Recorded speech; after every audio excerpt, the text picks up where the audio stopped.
Hey everybody, it's me, Dana, aka Triple C, and Your boy Joey, how y'all doing tonight? welcome into the Triple C and Joe Show, guys. We are super excited to be here, y'all. I said super excited. I did.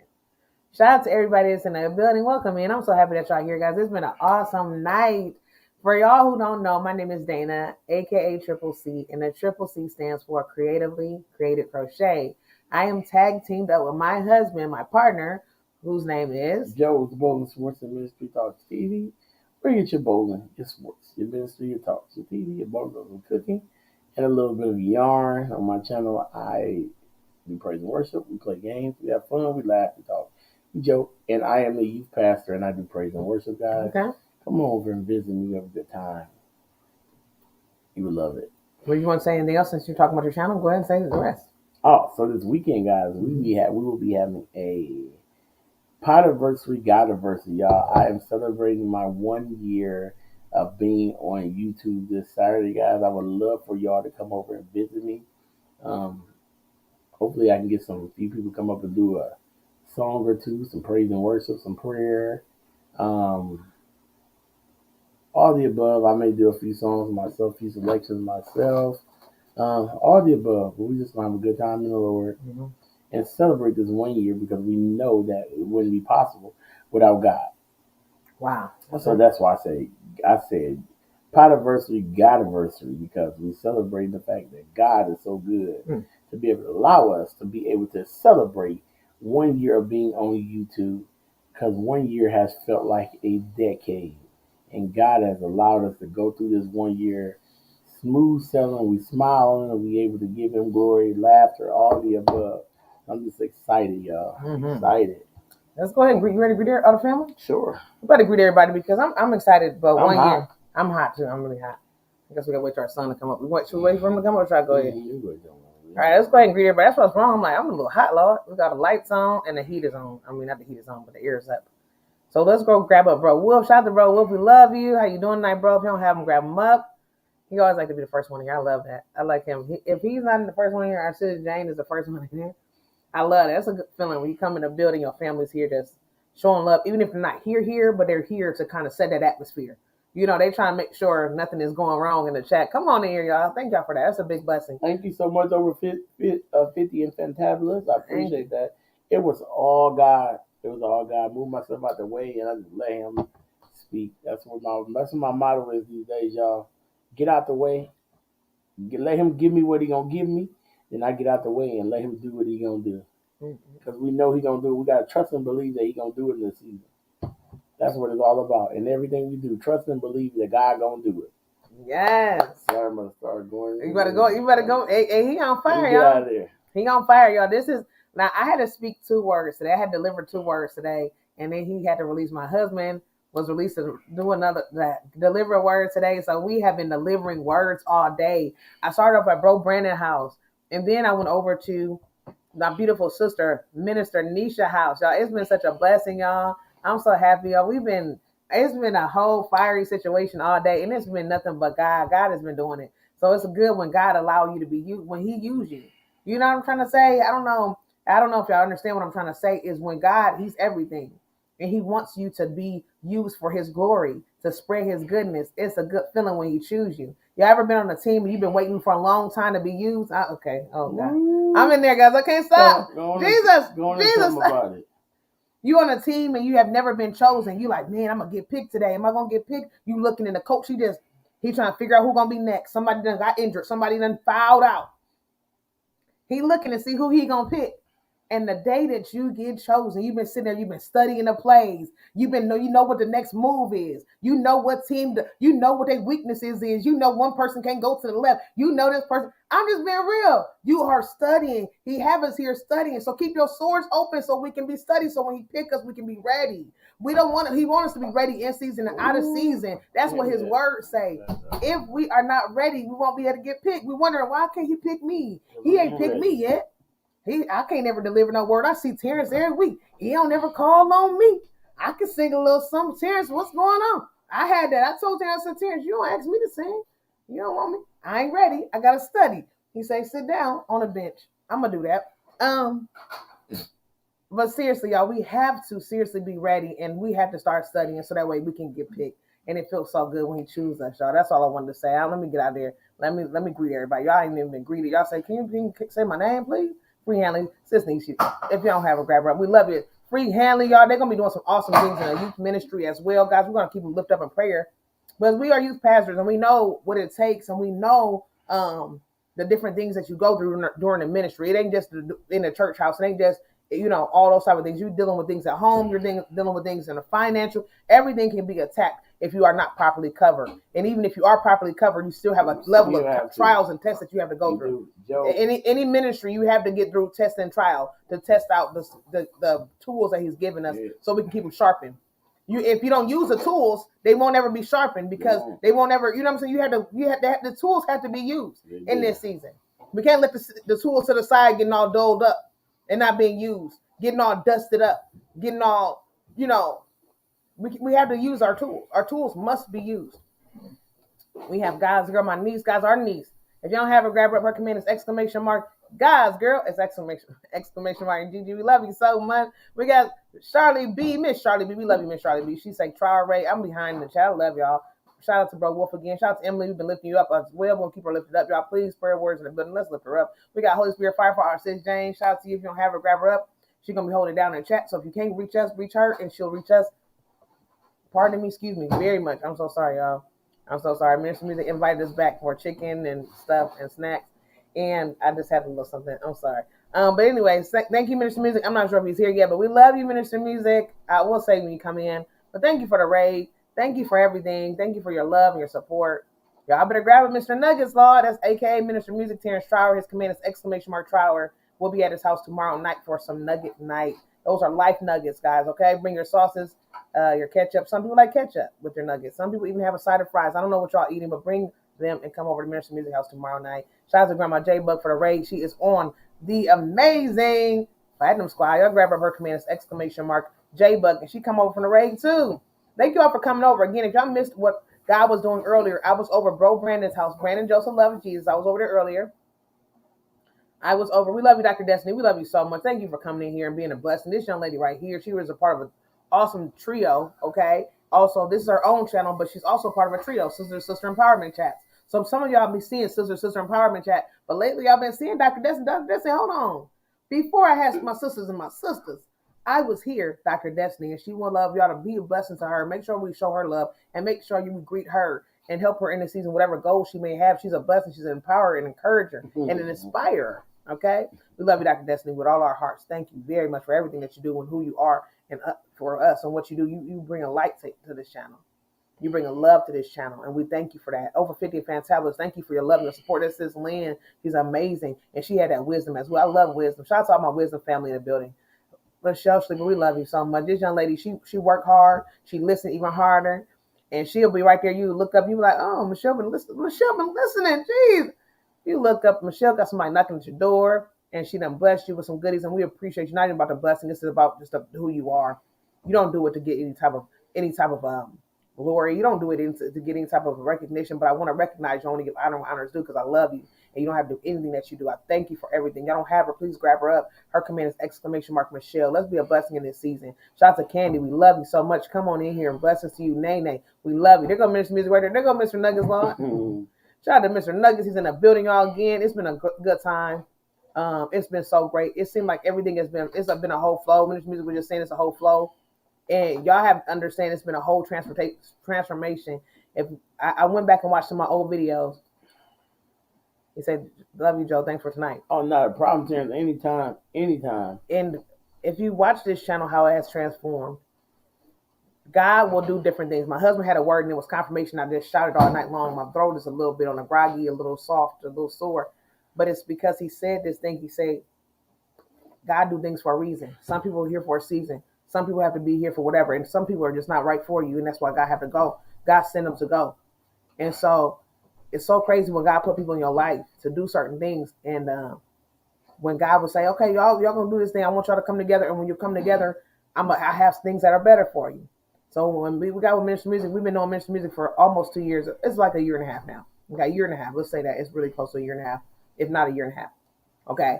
And we met him. He's been doing the same thing he always been doing. God had been doing different things in his channel, whatever else. However, we're not going to go there. But we have been doing some different things on our channel. But God had some things for our channel that we were not doing on our channel. We were doing it more on my husband's channel, not on this channel. But anyways, whatever happened, my channel began to get depleted. My channel began to go down. I got a little weary in my spirit. And so what God would do, he'll send your family in. And Ministry Music being our part of our family, I don't know what he thought. I don't know what he felt. I don't know what God showed him. But whatever happened, he was able to be a blessing to help us in our time and say, bear the infirmities of the weak. And when he did love, he did that. So I don't take it lightly. I always show love to him because he didn't have to do that. He could easily say, I'm done. See y'all later. Good night. But what he did was he shed some light to his family. He said, hey, come on over to where I'm going to be at. I'm going to go to my family house. I want y'all to join me. He didn't have to do any of that. And so I always want to show him that love. So again, when you have a chance to show your family love, show them that love because you never know. Like we say, God don't have to give us another second. So give your family they love while they're here. And shout out to you, Mr. Music, for doing that. Shout out to you, Mr. Music, for doing that. I love you so much and I thank you because you didn't have to do that. So I just wanted to just let you know that I appreciate you and I thank you for everything that you're doing. Thank you for everything.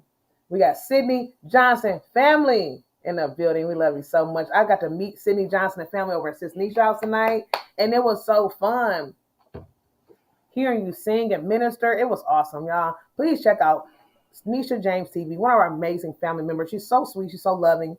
She's awesome, guys. She's a beautiful minister, a beautiful mother, a beautiful cosmetologist. Whatever she's doing is just beautiful. Like she teaches you her language. She teaches you about her country, her backstory. I love her. And I can't wait to just meet her and learn love on her. She's like, when you get down here, make sure you meet me. I said, yeah, that's going to happen. That's going to be who I'm coming to see when I get down there. Sis Flowers, we love you. Thank you. You're so motivating. She's very sweet, too. Every time she sees us, it's just love. Every time. Hey, Dana and Joe, love y'all. We love you, too, Sis Flowers. Sis Chandra, we love you. We appreciate you. And Mr. Music, he ready to eat chicken. I'm so behind the chat, y'all. I'm sorry. We're about to get ready. And Kelly, I'm her, Lord. I'm her, Lord. My niece says she her, Lord. We love you, Kelly. I'm gonna get back to Kelly, but Flower says, love you, Joe. And Dana felt that fire. All God. Our niece, all God. Yeah, this is all God. Our niece Kelly is in that building. If y'all have her, grab her up, guys. She does live streams usually Sundays at 6:30 Eastern, Tuesdays 7:05 Eastern, and also Wednesdays at 12:30 p.m. Eastern. And she was over there and used by God over at Ministry Music House too. And it was so amazing. God was just using her. Oh, you hear that tongue? I said, Jesus. She sung my song. She sung Joe's song. She sung other songs, and it was just a blessing. The spirit was moving. Ain't nothing like having that atmosphere set. When you about to deliver a word, or God have you deliver the word, the atmosphere was already set for the atmosphere. Ministry Music came in with that prayer. It was conducive. Ministry Music came in setting that atmosphere. Kelly came in, and then Ministry Music came with a small prayer. I came with another prayer, the word, and then Ministry Music ended with a prayer and some more worship. I was trying to get Ministry Music to stay a little longer. I said, Ministry Music, sing some more, Lord. He didn't want to sing.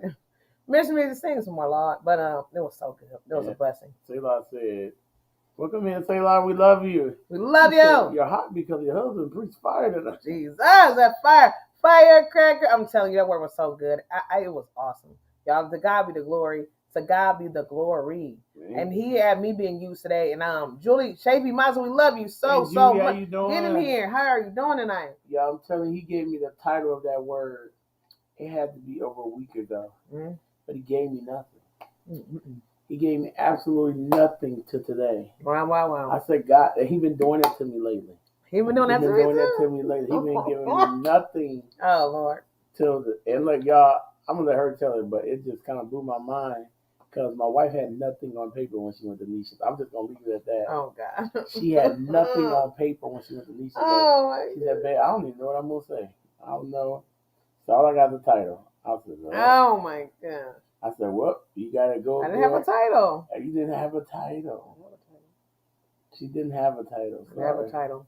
And the only thing she could do is depend on the Holy Spirit. Well, that's what we're supposed to depend on. You depend on, but I always want to have, and I had a few scriptures, but I always want to just, I haven't, God, when God has some new things for you, get a little scary. My sis Nisha's here. I love you, sis Nisha. I love you so much. I love you, Jolene. I love you. And it's so crazy because when you depend on him, I'm telling you, when you depend on him, he just take over. I always want to have, a note. I always want to have a little outline so that way I don't fall apart or I won't forget my wording. I love you, Angela. Welcome in.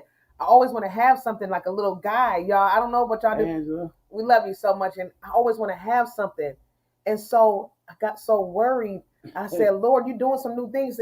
He'll do that little catapult. He'll just catapult you into some stuff and kind of launch you. You'd be like, I don't want to be launched. No, no, no, no, no, no, no, no, no, no. He have you back here, and he ready to release Man, you. that's what He ready to release you. He ready to fling you. And you be like, no, no, no, no, no, no, no, no, no, don't let it go. Don't let it go yet. And that's what he was doing today. And I wasn't sure. I was so nervous. I ain't never been nervous like this before, because usually when God used me, he used me and I'd be prepared. I'd be like, oh, I'm about to be. And now again, even if I have a whole page of notes, 20 pages worth, which usually is 20 pages, and handwritten, okay? And I usually have 20 pages of handwritten notes. And I didn't have it this time for 2 different words on one day. I said, Jesus, okay, God, use me. I need you. And I didn't have those notes to fall back on. And it was so, I said, Lord, what's going on? She said, baby, what am I going to say? I said, I don't know. You know, God knows what you're going to say. God just said, go ahead. Mm-hmm. Just go ahead. And it was just, and I'm glad, I'm grateful, because he said, I gave you your tools. You've been saying it. He said, you've been telling everybody. He said, you was in your timeout. Wow. You out of timeout now. Now walk until you use your tools that I blessed you with. All those tools that you was sitting down. He said you was leaving them tools in a shed too long, and it was dusty and they wasn't used. And I had to pass them on and give them to somebody who was going to use them. And I had to sit you in timeout because you wasn't doing what I told you to do. So now that you in timeout, and now that you got out of timeout, and now that you are doing what I told you to do, I have these tools ready for you. Now here, take out these fresh tools and use them. And show everybody what I gave you. Show everybody what I gave you now. Go ahead. This is what you're supposed to been using. This is what you're supposed to been doing. But you was too scared, and you was too busy being too busy. So now that you are unbusy, I need you to work for me. I need you to do what I tell you to do. And when I tell you to do it, I need you to go ahead. And when you do what I do, because of your obedience, I'm going to bless you. Because of your obedience, I'm going to go in there just for you, and I'm going to bless you. I'm going to bless you everywhere. I'm going to set up a table for you. I'm going to do all those things just because of your obedience. And I'm ready. I'm in there. I'm in the obedience season, y'all. I know what it's like. I know what it's like to be disobedient. It is. That sacrificial time ain't so fun, Lord. I'm telling you, obedience is way better than sacrifice. Yes. You got to give up some stuff, and you got to give up a lot of things. Woo. You got to give up a lot, and it hurt. It don't feel good. And so I'm in a stage now where I'll take on obedience. Let me be obedient today. I want to be obedient in this season. This obedient life that I'm living has brought me so far. Mm-hmm. I think that's what God was waiting for me. He's waiting on me to be obedient in this season. I think it was some things that I was missing in my life, and that's what it was, y'all.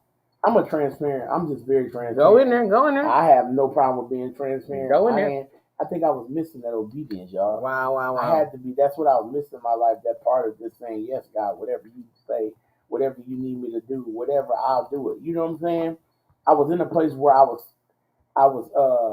talking a good talk, but my action wasn't speaking louder than my words. Ooh-wee. And that's the thing is, we got to have our actions to speak louder than our words. I could say anything out of my mouth, but am I really doing it? I might be doing some of it, but am I doing it all of it? Am I really trusting God? Am I really trusting God like I say I am? You know what I'm saying?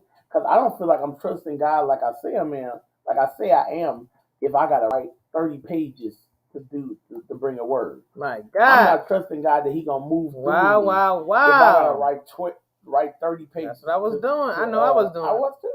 I was too. If I got to write 30 pages to bring a word, and then it don't even come out like God said it, come out like I said it. It come out like I said it. It come out like I read it to say it.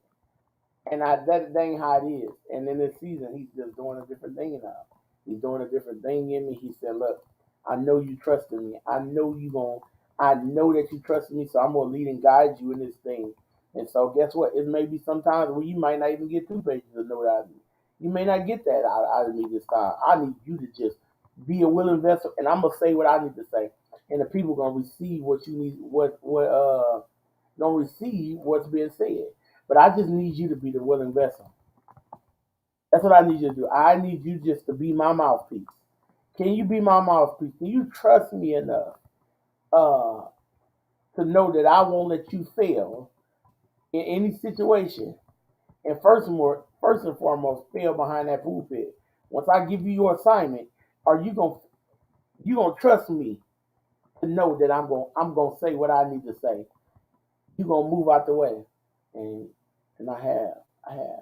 I've been trusting God. I know he gonna deliver. Because he has never have left me in a place where I feel ever in my life, ever. So I know he gonna deliver then. That's something small for him, and I'm worried about that. Obedience is better than sacrifice, y'all. Obedience is way better than sacrifice. Let's see who we got in the building. We got Ariel in the building. We got Bonnie's Corner in the building. I think Sis Vita's in the building. Wow. Yeah, Sis Vita. Everybody's here, y'all. It's a blessing. Colleen is here. I just want to speak to everybody. Time where Tiffy's in the building. Get some juice. I don't know. I got the bad chart, so I don't know where the other one at. This is. No, I'm gonna see it. Thank you, Sis Jane. I didn't see. I seen Sis Vita say hello, but I didn't get to see it. Let me see. Hey, Sis Valerie, blessings. I was looking for that black thing, that black adapter, because that's the thing. The black adapter. Yeah, because that's what charges with that thing. With my charger, black adapter charges. Oh, it's right here. I just saw. Yeah. Hey, Ariel, welcome in. Let me see what Sis Vita says, y'all. I love that I'm obedient to God. It pays to be. It does. It pays to be obedient. Sometimes we don't want to be obedient. It seems a little harder to be obedient sometimes because we just want to be spoiled. Yeah, we can say it out of our mouth. We can say it out of our mouth that we've been obedient, but sometimes we're not. Mm-hmm. Sometimes we're not being obedient. We're not wholeheartedly dug deep in. Semi-obedient. We obedient. I have been semi-obedient. We obedient, but there's some things that he want us to do that we aren't doing, and there's some things that you like, man, I'm not ready for that right now. So that what that do is that makes us partial obedient. That's what I've dealt with partial obedience. I know about that. I understand the partial obedience. That's what I'm saying. I'm trying to see what Sis Vita says. Let's see where Sis Vita's at in the building. Let's be in the building. Let's show some love. Let's see. Sis Vita said, blessing everyone. I can't text, working, listening. Just want to say, hey, sis, the Lord is using you tonight. Thank you so much. To God be the glory. It's a blessing. I'm so grateful for him. Harry, everybody, y'all hit the thumbs up. Hey, Samantha, y'all come on in. Hey, Brett, we love you, baby nugs. Come on in, Chris. How you doing? So much for coming in the building. We appreciate you. Say, hey, ma'am and queen. Hey, sir, king. Come on in the building. Chris is one of our amazing members, guys. If you don't have him, grab him up and love on him, y'all. He's awesome. Thank you so much. Bonnie said, Joe, I sing you today. Sing it in preaching on Joe's channel, on Terry's channel. Wow, thank you so much. Thank you so much. I appreciate that. Yes, he was singing in one and preaching. Oh yeah, where were you singing at? I don't know where you were singing. You singing on maybe Bro Brandon's? Did you sing on Bro Brandon's today? No, I thought you did. No, that was last night at Brett's. Yes, you sung on Brett's last night? I don't even know what I sung last night. I don't even know either. But you said, Samantha, what you working on tonight now? I'm working on some earrings. I'm gonna do a little earring tonight. What about you, Samantha? So what is everybody doing? How's everybody's night been, y'all? We have been on fire, y'all. It's been amazing to see the fire of God. And a good fire. I'm talking about set on fire down in my soul. That I can't contain, that I cannot hold. I want more of you, God. I need more of you, God. It's something I'm telling you, that fire feel good. You do. That fire feel good. I don't know about y'all. I like to be warm. And I don't want to be, I don't got to be hot where I'm sweating and all that. But when it's on that fire of God, it's a fire that can't be let out if you stay chasing them. If you stay chasing them, that fire won't go out. It will just stay there. You'd be like, why are you always on fire? Have you ever seen anybody that's always on fire? The only time you ever see somebody like, man, you used to be on fire for God. What happened? It just seemed like you don't, that's because you just stopped moving. You stop moving. When you on fire for God, you chasing him. Every single second you in his word. Every single second you praying. Every single second you giving him glory. But the minute you just stop.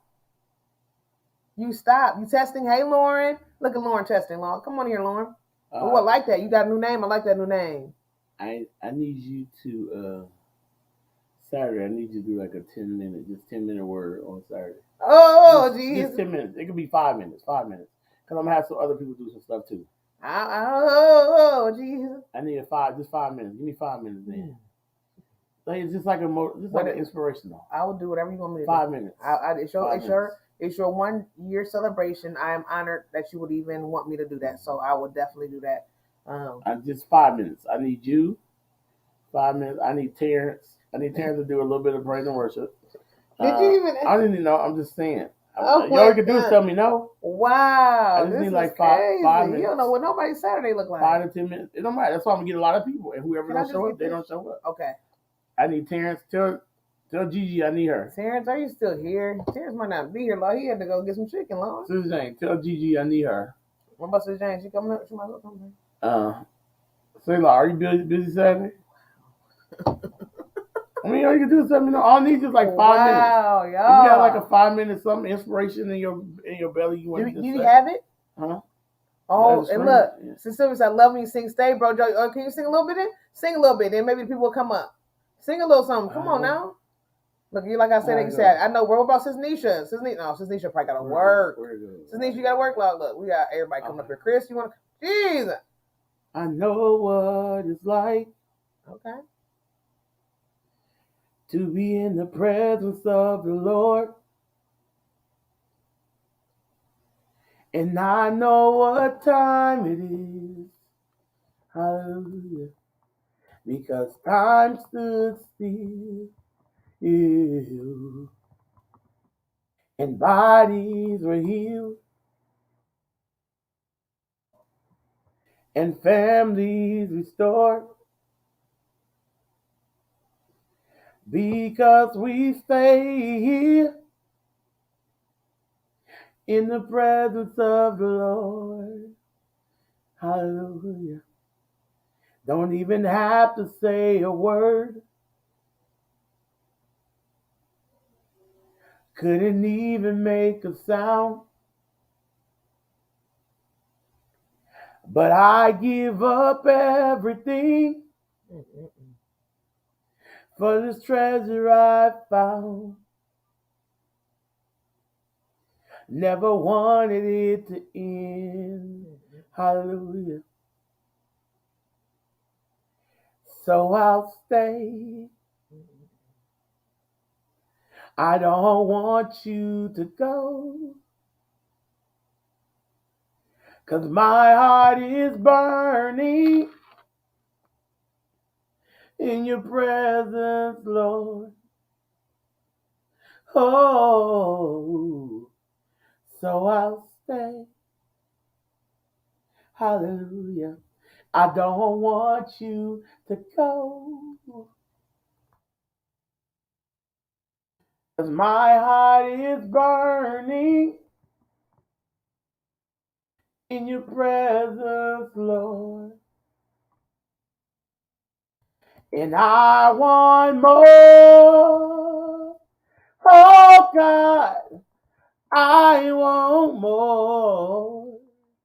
More of you, God. And I want more. Jesus, I want more. More. And I want more. Oh, God. And I want more. More of your spirit, God. And I want more. Jesus, I want more. So I'll stay. I don't want you to go. 'Cause my heart is burning. My heart is burning. Hallelujah. Yes. My heart is burning. Glory to God. My heart is burning. Burning deep, Lord. Say, my heart is burning.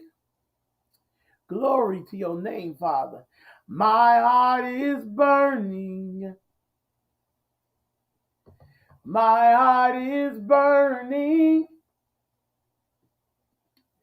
in your presence, Lord. Oh, so I'll stay. Hallelujah. Glory to God. Hallelujah. Yes, that's what I'm talking about. Woo. Come on. Come on in the glory building. To yes. God. God is so good. Yes. He says, okay, I'm here for the worship. My channel is small anyway, just a little place to hang out. You can drop his link. Tell him drop his link. Chris trying to be shy. We gonna make Chris say he got a little channel, but we gonna make that thing big, y'all. We gonna make that thing big, y'all. We're gonna show some love to our family. That's what we're gonna do in this season, y'all. It's about family. It's about love in this season. Minister Music, did you hear your brother? Minister Music, your brother said something to you. Minister Music, you've been called. You've been called, sir. You ain't gotta be there but like 5 minutes or something. You gotta be done big. Look, he said I got my dance shoes on Saturday. Oh, he said he coming. You coming to some music? And our hearts are burning for you. We cry, holy, holy are you. Our hearts are burning for you. We are your burning ones. We are consumed by you. We set our lives apart. Say it, Dr. Destiny, always dropping those gems, and we love you so much. Bonnie say, Joe, you were playing drums at the end of the one hour. Talking about the video. Oh, you talking about the videos you were talking about. Yes. The videos. He had 2 different parts. Now, the thing is, I was filming, so y'all can blame it on me. I was planning on editing both of the videos and putting them together because somebody had called and then interrupted. I didn't know that video had even stopped.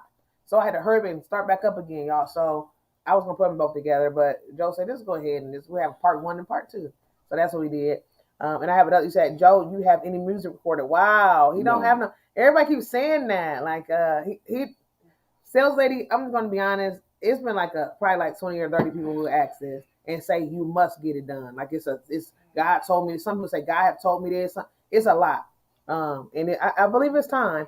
We have a background of making music. Yes. It was not any type of gospel at all. Many of y'all know this. We did have CDs out, several CDs, but it was not gospel. So now that we have been walking in God, it's time for some gospel, right? You have a recording minister? Do you have a recording? Look, look. Everybody's ready for the recording, Lord. Yes, get something. Everybody's saying get it. It's time. It's time. We used to have like a studio. We did. We actually used to have a studio, and we used to have all that type of stuff doing. We did it all. And it was just a blessing. Thank y'all for praying for Sis Sylvia, y'all. We're gonna keep lifting her up. Y'all say, beautiful, please, Lord, please stay. I don't want you to go. Yes, I love that song, y'all. And for those who did not know, Sis Sylvia did lose an uncle, y'all. So we want to keep her lifted up in prayer at this time. Her and her family, y'all. We know what it's like to lose family, y'all. And I'm telling you, when you don't get to say that, when you don't get to say that, I'll see you later, because we don't want to say bye. We want to say, I'll see you later. And when we don't get to say that to them, I lost so many family without saying that to them. One being my own father. I did not get to say, I'll see you later to him. And it eats me up daily.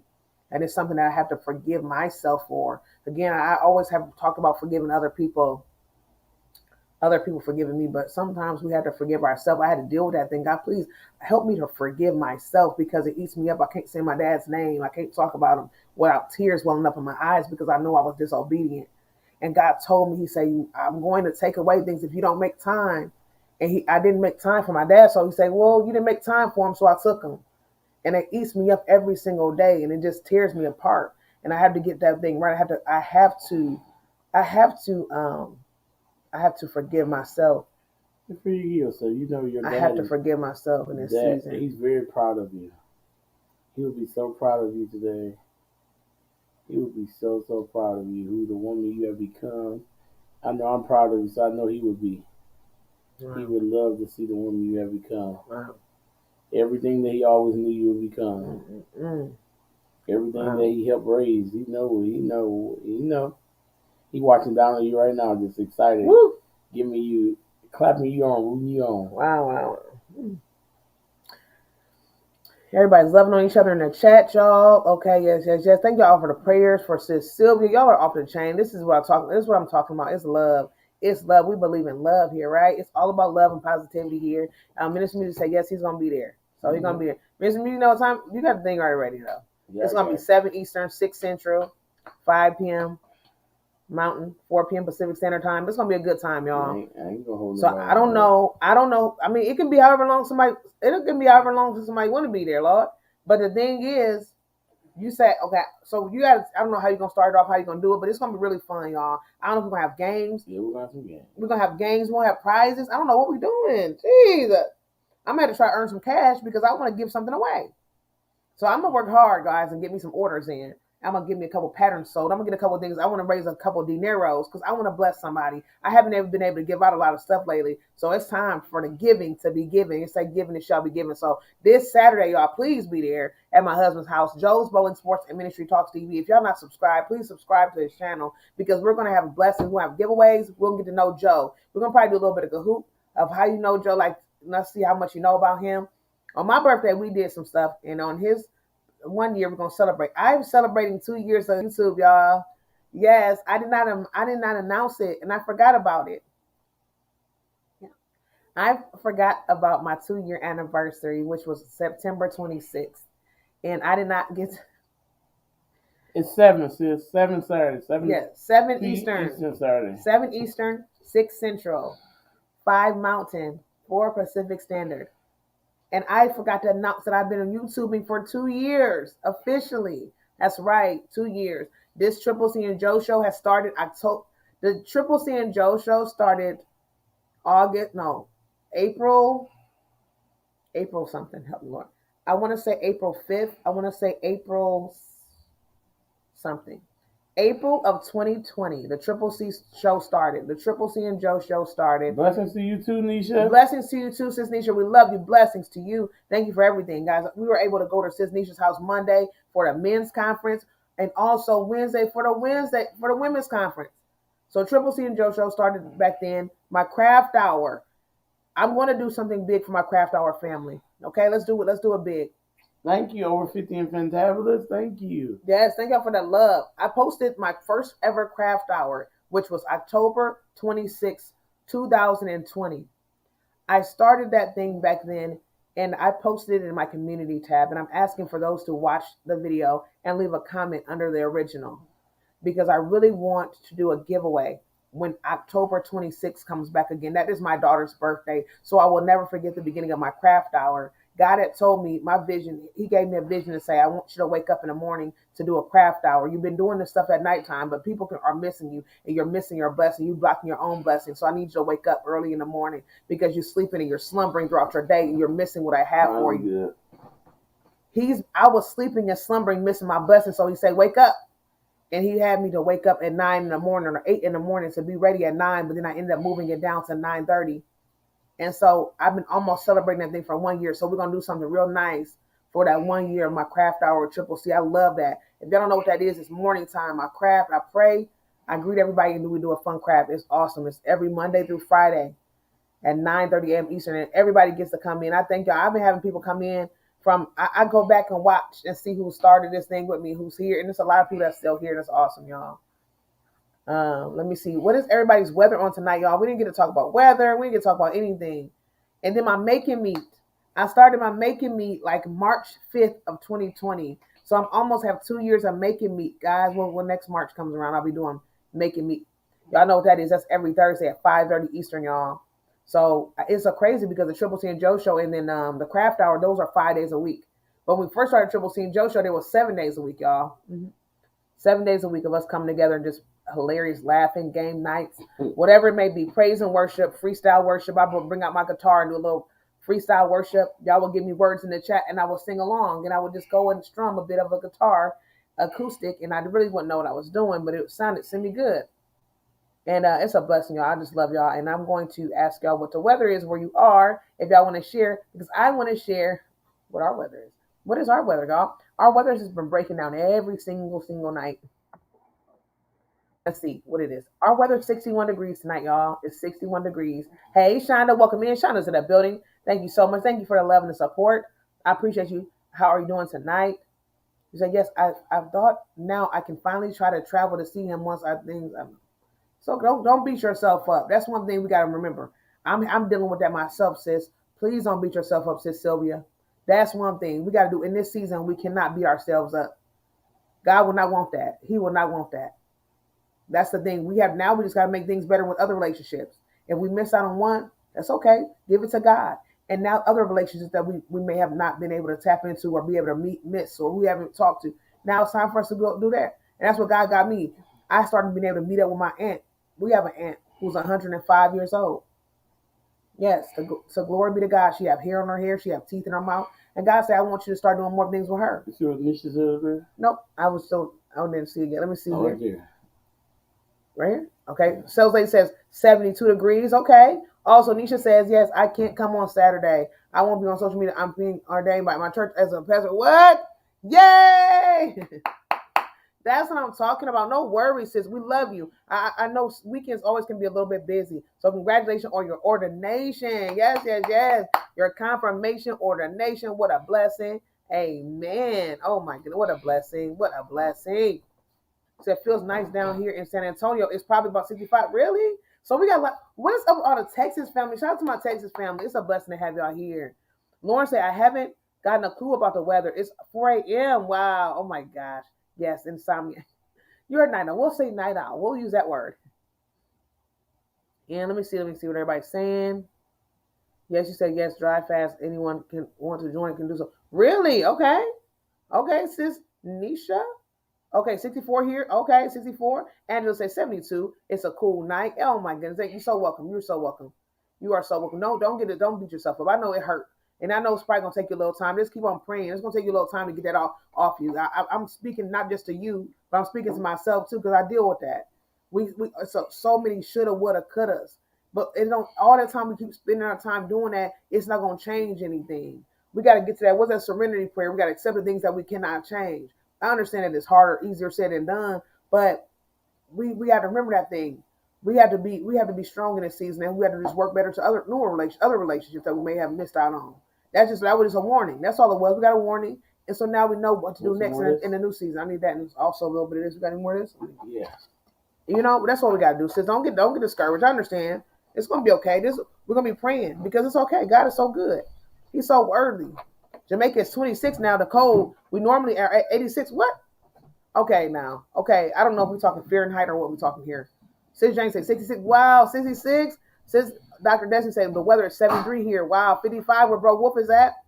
What do we got? 61? Wow, Bro Wolf, it's a little chilly. And Bonnie said, I'm wide awake. I slept 5 p.m. yesterday until 10:30 this morning. What? So you wide awake? Wow. Oh my goodness. Oh my gosh. Okay. And let me see what everybody's saying in the chatty chat. Jolene said we are in the same situation, Sylvia. We did not get to say goodbye to my sister-in-law either. Wow. See that? See that? You're not alone. So a lot of us are dealing with that thing. When we have family members we couldn't say bye to. We couldn't say see you later to. We couldn't get those last words in, even a small call or just to see them. Joe was dealing with that too with one of our uncles. And we just kind of discussed that. We just discussed it a couple of days ago. And Joe, it was one of Joe's favorite uncles. They grew up and he would cook and they would do different things. And he was like a father figure to my husband. And it was just so sweet. And my uncle kept calling us over and over again. He kept saying, I want y'all to come bring Jason to me. I want to see him. He was in a nursing home at the time because his health started, going down. And he kept saying, I want to meet Jason because he loved Joe. Him and Joe had his bond. Our uncle, he never had any children. But if he ever had any children, Joe would be like the son he never had because of the bond that they had. And so he kept saying, I want to see Jason. I want to meet him. I want to meet my nephew, my great nephew. And Joe kept saying, yeah, we're going to be there. We're going to be there. Things kept happening. Life kept being busy and things kept getting in the way. And we never got to make it to see him. And my mother-in-law called. I never forget that call. And my husband began to just pour out. And I just began to pour out as well because he welcomed me in as well. I loved him because when you become married with somebody and you get family, not always the in-laws are welcoming. Not always are the in-laws welcome you in as family. It still can be a wedge or you still can feel something. But with him, it wasn't a wedge. We would play card games and we would talk trash to each other and he would welcome me with open arms and he was so loving. But we didn't get to say anything. He never got to meet Jason. So Jason never got to know who he was, and it hurts a little bit. But we got to keep each other lifted up and encouraged in the season and not beat ourselves up. That's one thing. A lot of us are used to doing that because we used to everybody else beating us up. So now we just take it out on ourselves. We got to get out of that thing because we are the head, not the tail, and we shall live and not die, and we are above, not beneath, and we are precious in His sight. So we have to remember that. All that beating ourselves up, it's not going to do nothing but make us feel worse. How can we say we stand against somebody else verbally abusing us or emotionally abusing us, but we're doing this to ourselves? We got to get out of that thing.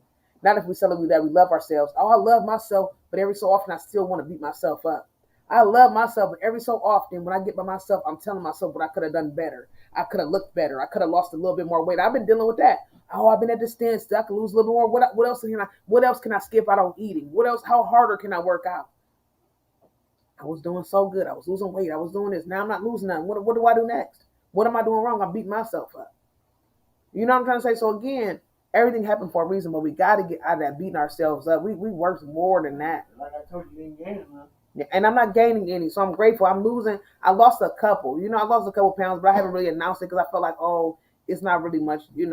But again, I know God is so good. It's gonna happen whenever it's time. It's gonna happen. I'm not going up. I'm still, I'm still in the area where I need to be. And bro Brandon, he over there just, bro Brandon, we love you, bro Brandon. Thank you for letting me come up on your panel today and just be used by God. I love you, bro. I really enjoyed that time over his house, y'all. If y'all missed the stream, go catch him his stream. He do it every Wednesday, and he have somebody, God give him somebody to go up there and deliver a word, some praise and worship, whatever may happen. It's awesome. I was able to be on there this morning. I had 2 speaking engagements today in one day. I went from having none to having some too. And to God be the glory because he was the one. I love you so much, Mama Chef. You get in here. How are you doing today? It's a blessing to have you. If you don't have Mama Chef, grab her up. Her command is exclamation mark Chef. Come on in here. We love you. We appreciate you. Yes, progress is a process. Yes, I've been talking. Progress is progress. And the thing is, I'm so grateful because God had been using me to minister me all day. I think he wanted me to speak those 2 words because he wanted me to minister to myself. And I needed it. I don't know if I was not listening a lot or he just wanted me to be free. He wanted me to get free in front of my family, I think. I think that's probably what it was because sometimes he does those things. He wants some witnesses, right? So he wanted me to get free in front of my family. And I'm so grateful that I was able to do that because I needed it. I feel so light. I feel so I feel like I'm poured out, but I feel so light at the same time. Y'all hit the thumbs up as y'all come in. Thank you all for being here. I don't know if anybody have any announcements. Please let us know. We did announce Joe has a birthday, not a birthday, but a 1-year celebration coming this Saturday. We did announce that. Our children, I got to announce that. I don't want to, I keep on taking it lightly. Well, I don't take it lightly, but I'm not putting enough announcement on it. And I forgot about that. I got to get that out there. I think Ministry Music going to probably have a flyer out tomorrow about it for the youth, recognition ceremony. 2 of our children are going to be recognized. 2 of our children are going to be recognized on Ministry Music Terrence Trower's channel. Once a month, he honors 2 children, and 2 of our children are going to be honored. Yes, if y'all have announcements, put them in the chat, please, so we can know where we're going or what we're doing next. And if you have anything going on your channel, if you have any prayers, let us know. All those type of things, put them in the chat, please. But our children are going to be honored. It would be a blessing to have you all show up. A lot of times when it comes to the youth, nobody shows up. I don't understand. When we were once youth, we wanted people to support us. This Friday, I hope you guys can make it 8 p.m. Eastern, 7 Central. And not just because it's our children, but because it's for any child. I would say this for any child, but I hope that you can come every once a month. It's the first Friday of the month where he does this for the youth. Can we be a blessing to the youth? The first Friday of the month is a ceremony for them. They're looking for people in the chat to greet them and show them love and cheer them on. And isn't that awesome? Isn't that awesome? To God be the glory. To God be the glory. It's so awesome. And Mama Says Daphne's here. We love you so much, Mama Says Daphne. Sis Valerie says, Sis Dana, they're saying that things happen for a reason. Sometimes I wrestle with that. Was this all in God's plan? Wow. And I do that. I deal with that too. It all happens for a reason. It all happens for a reason. I deal with that thing as well. When you're like, wow, what do you do? What do you do? Why does this have to happen? It is all God's plan. Nothing happens on an accident. No matter if we think about it or think it is or not. God knows what's going to happen. God knows what's going to happen. He knows what we're going to do and how we're going to handle it. But again, he gives us one as well. Certain things, I don't know if it can be prevented or not because I know it's his plan, but I know if he gives us these rules and these instructions, it's just like anything. If your parents tell you to do certain things and they say, oh, well, if you don't do this, I'm taking this away. My God. Woo! Why did y'all do this to me, God? That's what our parents always have told us. Y'all, if you don't do this, I'm going to say, you can't play with that no more. Hey, if you don't listen, guess what? You're going to be on punishment for 2 weeks. I mean, you can't play no game. I'm taking your game away. I'm taking your toys away. I'm taking your electronics away. And that's what sometimes what God does. We don't listen. He takes certain things away. My God. Thank y'all for all being here. Let me see. So we have any announcements? Anybody in the building? I did announce the party. I did announce the children. Does anybody else have anything? I'm trying to think if anybody else have announced that part. Ooh, come on! Now that's all God. I love him so much. I'm so grateful for him because I just want to be where he's at. I want to be. And let's see, yes, everybody's gonna love it. So would you drop Sydney Wolf? Okay, thank you so much for dropping Sydney. Everybody, thank y'all for dropping each other's links. If y'all need your links dropped, type the letter CC. We believe in dropping links here. We believe in grabbing each other up and becoming family. Again, if anybody ever needs any extra assistance, please shoot me an email. For a small fee, I will help you with either your subscribers or watch hours. But you do not have to do any of that. You can just come in here and get some love. If some people are just looking for some extra. So if you're ever looking for extra, shoot me an email.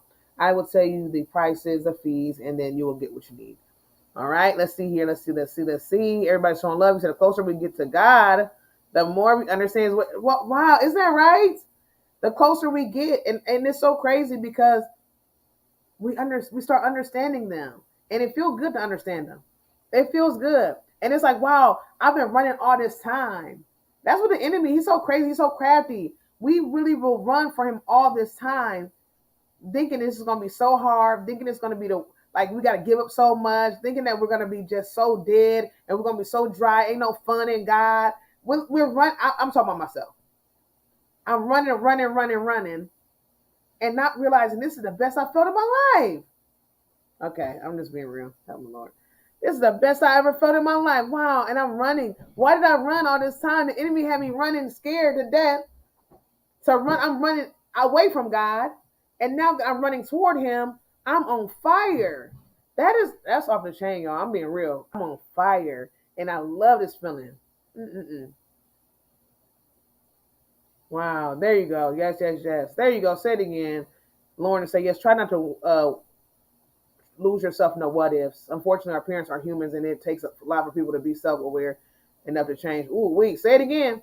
Some never get there before it's too late. Wow, you're so right. You are so right. Say it again. Oh my gosh. You know that? That was so good. We can't get lost into those what ifs. And sometimes people don't change. Sometimes we want people to change, but we gotta pray. I'm still needing a watch hours. I do have over 2,000, but I got to get to. Okay, so look, Grandma J-Bug said, okay, so Grandma J-Bug, I'm gonna email you after this. Okay, Grandma J-Bug, because Grandma J-Bug's on the Platinum Squad. And let me see. God is our potter. Sometimes he has to break us to put us back together. And again, for we may have flaws and cracks in our lives. Wow. Come on. Jeremiah 18.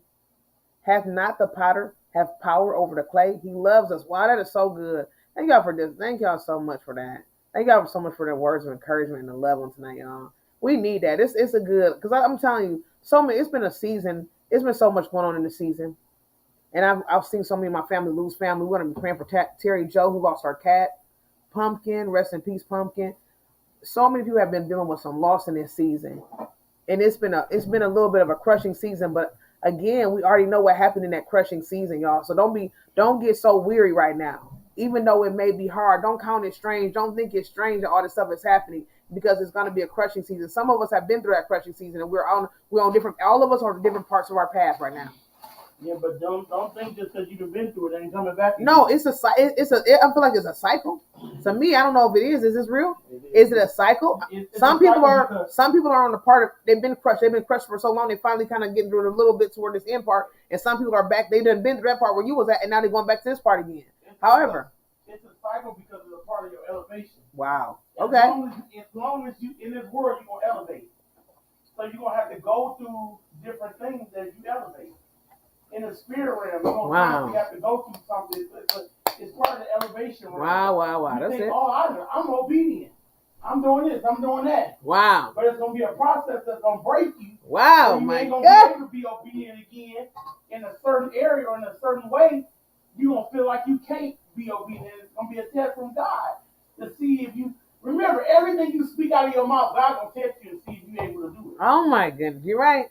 That's right. You're right. You are so right. That's why I'm quick to speak certain things. I used to do that all the time. I can't be moved. Mm-hmm. Soon as I say that, I'll be tested. And the first thing I go to yelling is the devil busy. Wow. And it ain't nothing. It's just a test from God. Well, it is. You said you can't be moved, so let me see if I can shake you up a little bit and see if you move. Let me see if I put some stuff in the way or some obstacles this way. What you gonna do when it happens? Wow, that's great. Wow, that's so good. You're right. When we decree and declare a thing, what happened? It's gonna be manifested. So guess what happened? We're gonna get tested on that thing. He said, I know my sister-in-law is with God. She loved Jesus. She always was praying and reading her Bible. I would call her, and she would always tell me to pray. Wow, wow, wow, wow. That's why I be telling people about that old. Telling people that's another thing about that old title search. That's a part of that too. We all say something we want to be and don't know what it comes with. Wow. You don't know what that comes with. It's a lot that comes with this. This is no joke right here. When you start taking on something, you gotta go through some stuff. So it's always gonna be a constant where you gotta upgrade. Yeah. And the upgrade take where it's gonna have to be some beating and some pressing involved. Wow. To upgrade. You're gonna have to go through some upgrade. Just like when you charge your phone. That when you charge that phone, it takes you gotta go through a power upgrade. You gonna have to put some in it for it to power up. And I'm pretty sure all that electricity that's going to that phone don't feel good. Wow, wow, wow. Okay.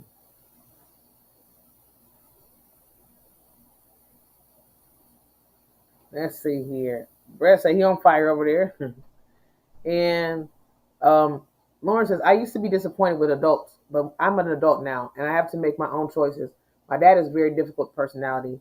I just try not to pass that mess on to my... Wow, so that's good. Now, we can come to a lot of things just because we are coming from these certain things. I mean, that we have to pass it on. We can have a choice of to pass it on, or we can have a choice to know what not to do. And I had to grow up with that myself. I grew up with a lot of heavy addicted people in my family, addicted to drugs, addicted to nasty attitudes, addicted to alcoholism, addicted to a lot of different things. And so it was my choice to say, hey, I'm going to be like this situation. I'm going to be like these said people, and I'm going to tap into what they're doing, and I'm going to pass it on.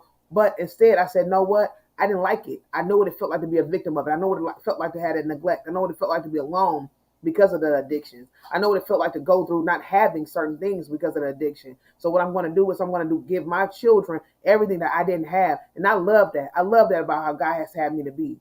I wanted to, ever since I was a kid, I was like, man, if I ever have children, I just want to give them what I didn't have. I want to give them what I wanted. Everything that I wanted, I want to give them. I want to give them more hugs. I want to give them more happiness. I want to give them more positive affirmations. I want to lift them up. I want to be there for them wherever they are. If they have a school basketball game, I want to be there. If they at the school programs, I want to be there. Because when I remember looking out at the school programs, I didn't see nobody there for me. I remember when they used to have the kids come in for their birthday parties and they would bring cupcakes, and I ain't had nobody do that for me. I remember all those things, and I always said I wanted to have that when my children come in.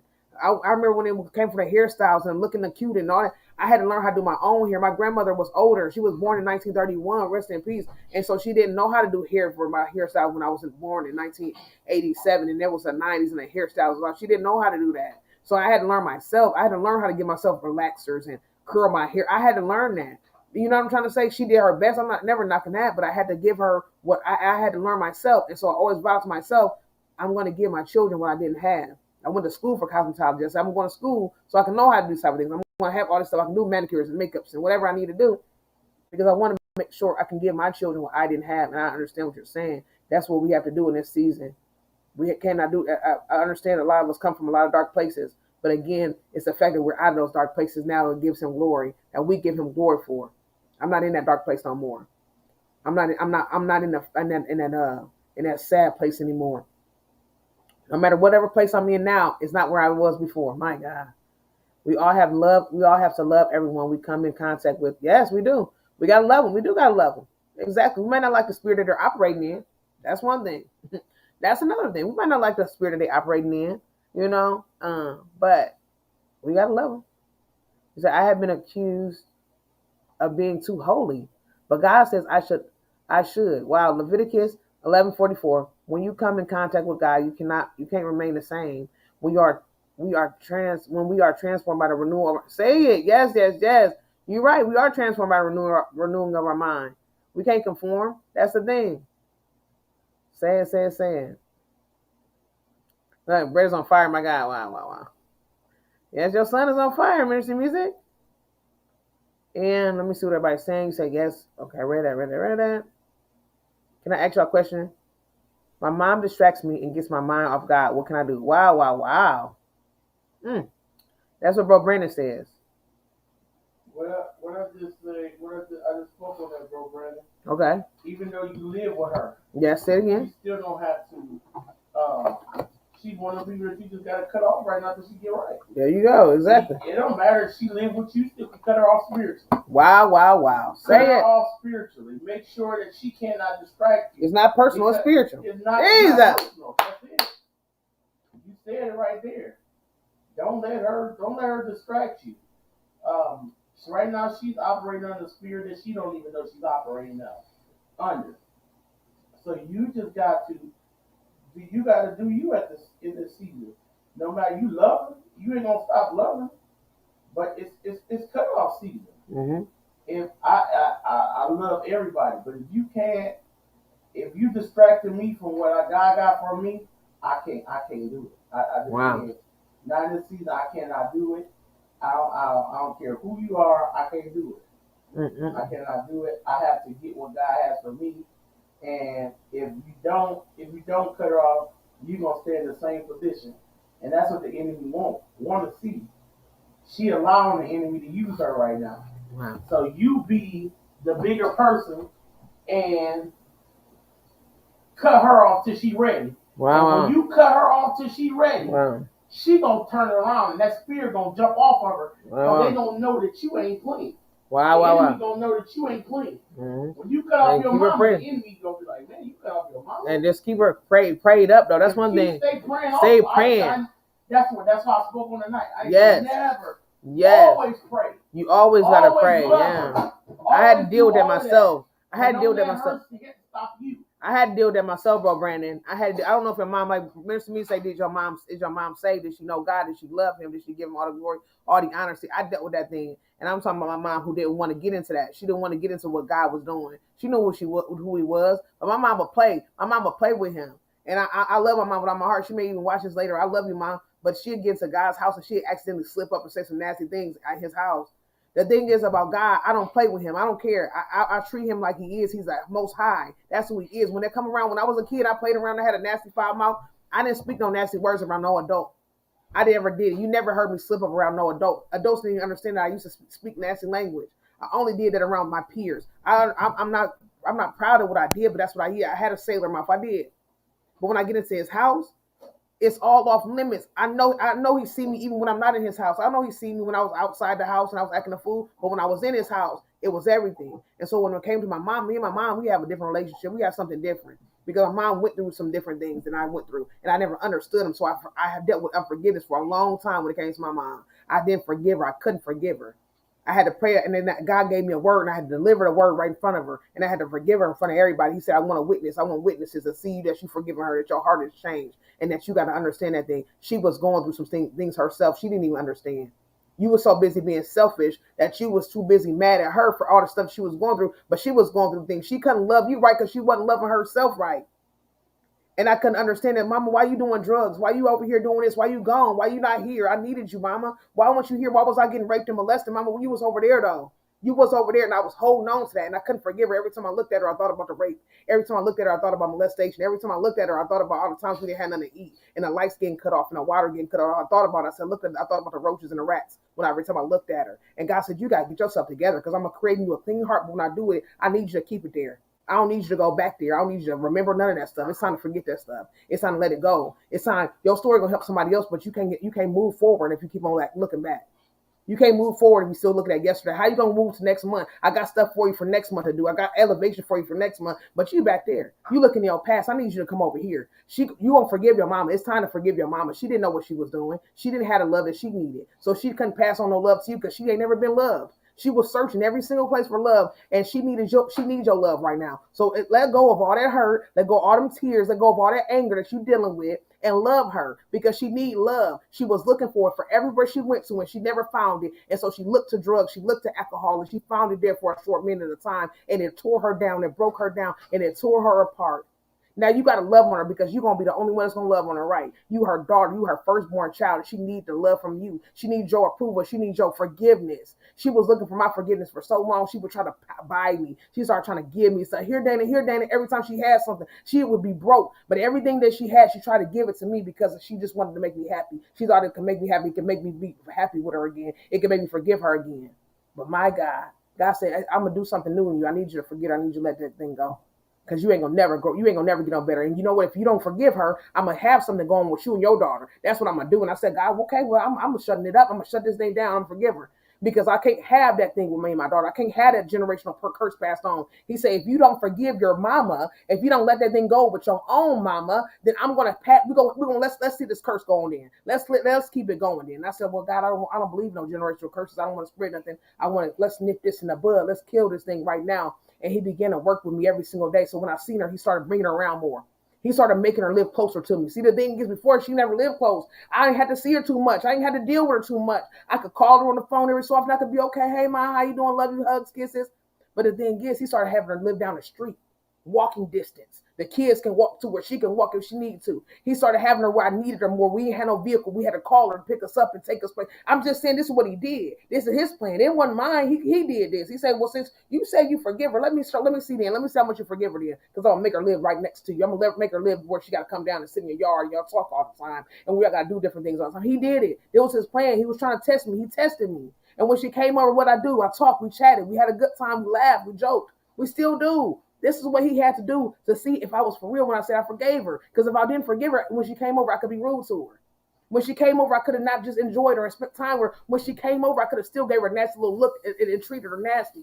But what I did was I gave her that hospitality. I gave her the love that I wanted. And I loved her. And she loved me the same way. Again, yeah, we're not exactly extremely close, but we are closer, way closer than we ever could have been. My God. And I'm grateful for it. I'm grateful for what he did. I give him a reward for everything that he did. I love you, sis Monica. Get in here. I love you so much. I'm just being real. I had to get free, y'all. And that's for anybody. Some of us dealing with those type of things for a long time with family members.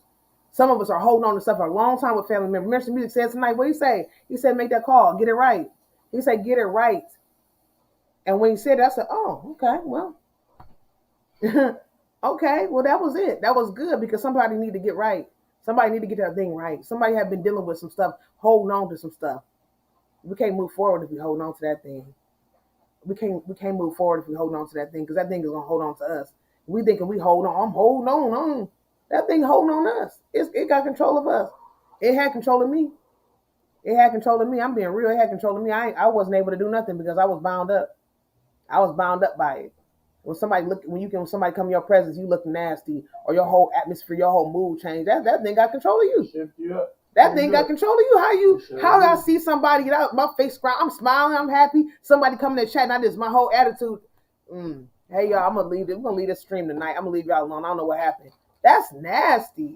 That's nasty. That ain't no forgiveness. Hey, Caribou, we love you. Welcome in. That's not no forgiveness. That's nasty, y'all. We gotta make that call. We gotta get that thing right. That's crazy right there, y'all. Wow. My God. Thank you so much for being here, Caribou. We love you. How you doing? Y'all can grab a Caribou, guys. She's on that gold squad. Glory to God, you're on fire. My God, God is so good, y'all. He just good. That's him. Yeah, God will allow you to be tested. He is going to allow you to be tested because you say he want to see if you for real. You know what I'm saying? We're going to try the spirit by spirit, but he going to try us too. You think he ain't going to try us too while we trying him? Oh God, let me see if I do my tithing and my offering, let me see what he going to do. Is he going to honor his word? Yeah, he going to honor his word, but guess what? He want to see if you going to honor what you promised him. Oh God, I promise you I'm going to lay it all down. I promise I'm going to trust you. I promise I'm going to give you everything I got. I promise I forget this person. I promise I'm going to do right by my husband. I promise I'm going to do right by my wife. He going to test that thing out and see. He going to test it out. I'm just going to be real. He going to test that thing out. He going to test. He got to be truthful. He got to be true. He want us to be truthful in this season. Yeah, he can't. This ain't no game. This is not a game at all. This is all real. We got to be real in this season about everything that we're doing. Mm-hmm. That's what I'm stuck in the real stage. Wow. You said, "Dang, you have a lot more grace than me." Wow, look at. Well, to God be the glory. That was God. I had to get that thing right because I didn't want to pass something on. And when he told me that, he said, "Well, if you got to think about that thing. If you deal with unforgiveness, that become bitter in your spirit. Your heart become hardened. That's only if you think about that thing. If your parent did something wrong to you and they hurt your heart like that, and you can't forget them, you gonna get older." And as you get older, that heart that's bitter, it's gonna get real hard. It's gonna be all calloused up and nasty. Just think about that thing. You're gonna harbor a spirit that's nasty, and it's gonna show on the outside. My pastor, my prophetess, she dealt with that same exact thing, and she dealt with bitterness. And bitterness grew on the inside of her belly to the point where her belly was protruding. She wasn't pregnant, and it was not a tumor. The doctors were testing her all the time. She would go to doctors over and over again. Please give me an ultrasound. Please check this out. And it was no tumor. The doctor saw nothing. It was the bitterness. She had let it sit on the inside of her all the time. She said they used to call her Nicey. She told me, yeah, I'm Nicey. Yeah, I can be nice what I want to, but the night I got a little nasty in me too. So just call me Nicey. That's what my prophetess said. And she said she was harboring that thing, and it was just growing. She was just growing that bitter. So again, if you can't forgive nobody, and your heart just begin hardened, and this your parent, and you can't forgive your parent, guess what's gonna happen? It's gonna be that thing. It's gonna travel to your children. That bitterness gonna travel to your children because now you got a bitter spirit on you. Your children see that. I don't care if you like, oh, I ain't gonna be like this to my kids. I'm gonna be sweet. If you got it in your inside of your kids see your kids see you. And if you give birth to them while you got it in you, guess what? It's going to be in their bloodline now. Yeah. You done passed it in their bloodline. They woke up, man, my kid's so evil-spirited. Oh, they don't be like, man, oh, you ever seen a kid like that? Yeah, I'm being real.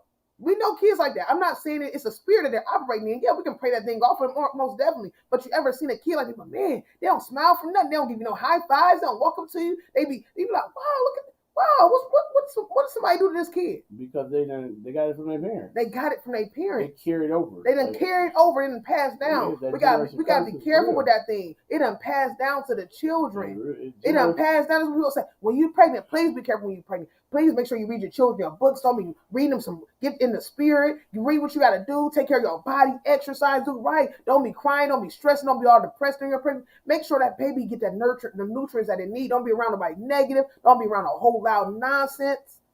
Because we got to make sure we keep our children taken care of. They are precious. We are precious in his sight. Our children are precious in our sight, and we got to treat them like such. We have to treat them as such. Because I'm telling you, if we don't treat our children like they're precious, they're gonna be looking for somebody else to treat them like they're precious. That's how it is. Let's keep on reading what everybody's saying. That's true right there. That's true right there, Caribou. Their mamas always says to me, give forgiveness always, not for the offensive party, but for my own peace of mind. Say it again. That's the whole truth right there. That's the whole truth and nothing but the truth right there. Say it again. I preached that a million times. Mm-hmm. The forgiveness is not for the other person. It's for you. It's for you. You don't want to be in bondage. You don't want to be stuck. The other person having a good time doing they mind their own business and doing what they doing, and you want to still just stuck. Like, man, I'm all stuck. And this man, every time you look at them, you just like, ugh. And they're looking at you. They done forgot what even happened. Wow. Nah, they done forgot what even happened. And then when the crazy thing about it is, have you ever in the past I've gotten into it with a person, and it's the truth. I've gotten into it with a person. Awesome, Angela. That's awesome.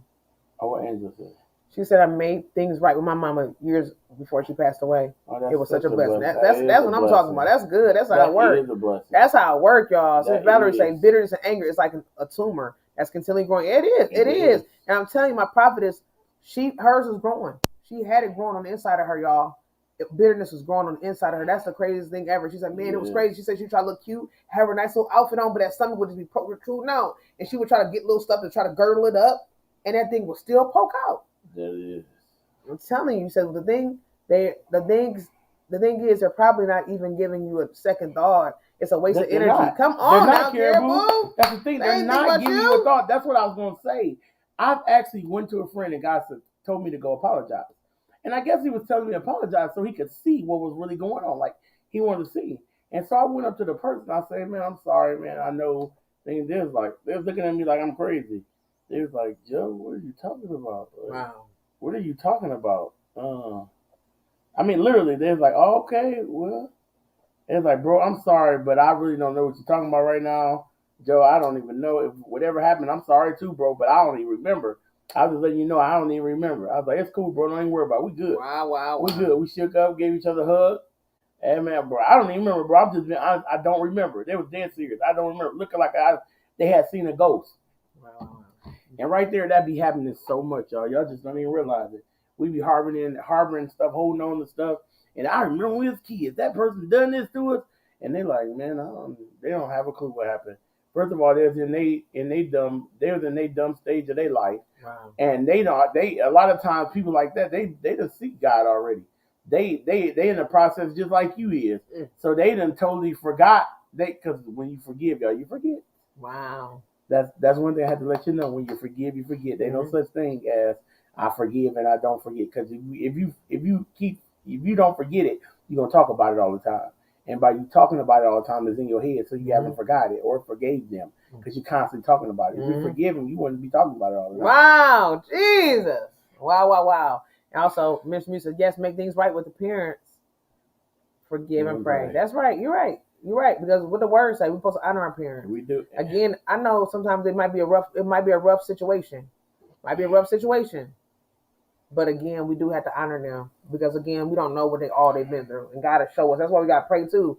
Not only God show me what I can do, but also show me how I can love my parents, because everybody be loved differently. When you have your own children, if you ever have children, or even have nephews and nieces, they all are different. So some of them might like to be touched on all the time. You want to be hugging on, they want to be hugged, they want to sit on your lap. You be like, oh Lord, Jesus, sit down over here. They want to be up in your lap all the time. You got to pick them up, you got to hold them. They want to be cuddled. And then you got some that just don't need. They be over there. They be over there and over. You're like, come over here, come sit next to me. They be like, oh no, I'm over here. You have everybody like the different things. They like different love. You know what I'm trying to say? Some of them like to be talked to all the time. You gotta tell them so they want to be here. You gotta just listen to them. Yeah, I went to the store and I had candy and they had this. They want to talk. They want you to talk to them. Everybody's different. Same thing with our parents. We're all people, so we all desire to be loved in all different ways. And if we have a difficult parent, they might have never been able to express how they wanted to be loved. They may have never even known how they've been loved. They just known how they've been treated. Yep. Again, if you don't understand how to be loved, you just accept all types of treatment. Wow. You know what I'm trying to say? If you don't know what love is, you'll accept everything. You will. Because you just know I'm empty here. I'm empty in this spot that's supposed to be. This spot is empty. This actual spot is empty. So I'm just going to take in whatever the first person that comes my way seems a bit attractive, seems a bit available, convenient at the time. They'll fill this part up. And so whatever they're giving me, it could be abuse, it could be negativity, it could be whatever. Whatever it is, I'm going to take it in, and I'm going to think this is for me. It's better than what was empty. It's not empty anymore, right? So now I'm just filling something up. And again, if we don't know what real love is, we don't understand, and we'll accept anything. So when it's time for us to actually love something else or someone else, we really don't want to do it anyways because we only experienced this thing right here. So again, we had to pray and say, God, how do I love my parent? How do I love them? Because I'm not sure. I'm not sure how do I love my parent. I'm not sure I'm supposed to give to them. I'm not sure how I'm supposed to pour into them. Show me. What do I need to do? Am I supposed to talk more? Should I listen more? You would desire me to listen more? What is their love language? My God. Wow. What is their love language? Because some parents don't even know how to love. My God, they don't. You grow up with certain parents. I don't know that. I don't know nothing about that. Well, I know far as a dad. I didn't grow up with a dad. Okay. Because my dad passed away early, but I did have a replacement. Okay. And all right. It was not good. But my mom was the best thing that ever walked this earth. Like my mom was like my everything. Like my mom did not. She's there all the time. She was not no clubber, no drinker, no smoker, none of that. She was just there with me all the time. But I do know what it's like to have a dad in your life that is on drugs and doing drugs and acting a fool and all that. Like I know all that stuff. And it's not good. So I had to forgive and forget too. Cause for a long time, Barry like, man, that man, why do you keep on talking about that? Like that man's old. Like you can't keep doing that. Like that man is old, babe. Older now. You gotta forgive that. That is true. Cause for a while I was upset about him finding my stuff. You were. I was so up about him finding my stuff. I was. I ain't gonna lie. Like man, I gave him all them good birthday presents. He went behind it. Like, but I know, God healed me. I said, thank you, God. I'm able to, love him and what happened with Terrence? Okay, I understand. I know you're about to keep going about the story. Okay, Ministry Music said, my birth mother left me and my brothers, but I still honored her until she went home to God. Wow. Isn't that's just wow. Ministry Music. Like that's heartbreaking. It is wow. Heartbreaking. That you're still able to honor. I know. It's heartbreaking about that, but the strength, that's God's love right there. And see, I'm so glad that you said it, Ministry Music. Thank you for even sharing that with us. That's a blessing because somebody need to hear that. Somebody need to hear that. So many people have told me this when I was a kid. I'm telling people, used to tell me all the time, be good to your mom. You only get one. Be good. I'm just saying, People always say this stuff. So you don't know what I've been through. You don't know what I've been through. Ministry music, that was beautiful. And also you're in the break for a bit. Okay, we love you so much, sis Nisha. Blessings to you. Get some good rest, okay? We thank you so much. Yes, I see you. Check your phone, Lord. And also, Dr. Destiny, these trials are only tests. Say it again, Dr. Destiny. Yes, they're only tests. Say it again. Okay. And also, recently realized I needed to forgive my mom. I held a hurt in, and I never made my mind go there because I loved her so much. Wow. But I realized she really chose my stepdad after what he did to me. Wow. Come on, sis Sylvia. That's so good. Look at that. So good. Oh, that's so good. 1 Peter 1:7. Okay, thank you so much, Dr. Destiny. I know, yeah. Sorry for that loss. It's so sad right now. What do you do with that? Okay, let's see what Bonnie said. My mother stopped talking to me. My sister and our 2 kids 2 months ago. What? She has gone 10 years without talking to us. I can't imagine not talking to my girl. Wow. What do you do with that? I'm so sorry. That's heartbreaking. That's heartbreaking. I'm not sure. I don't know because I don't know what you don't say thank you. I don't get it. Wow. Sometimes we don't get it. And like when Joe was just speaking, when God was giving him a word, sometimes we're not supposed to get it. Wow. If there's nothing that we can do, if we can't go and make that thing right, if we can't go under ask God what to do, and we go in there and try that thing out. We can't get it. It's not for us to get it. Wow. It's for God. God only knows. And like when we just got to be obedient to what God is doing at that time period, know that He ain't gonna never ever put us in no circumstance that's bad for us. Even though it feel bad for us, but it just may be a season that you got to go through right now. You know, you may be going through a season right now that you're gonna have to deal with right now. He want to see if you just don't trust Him in this season.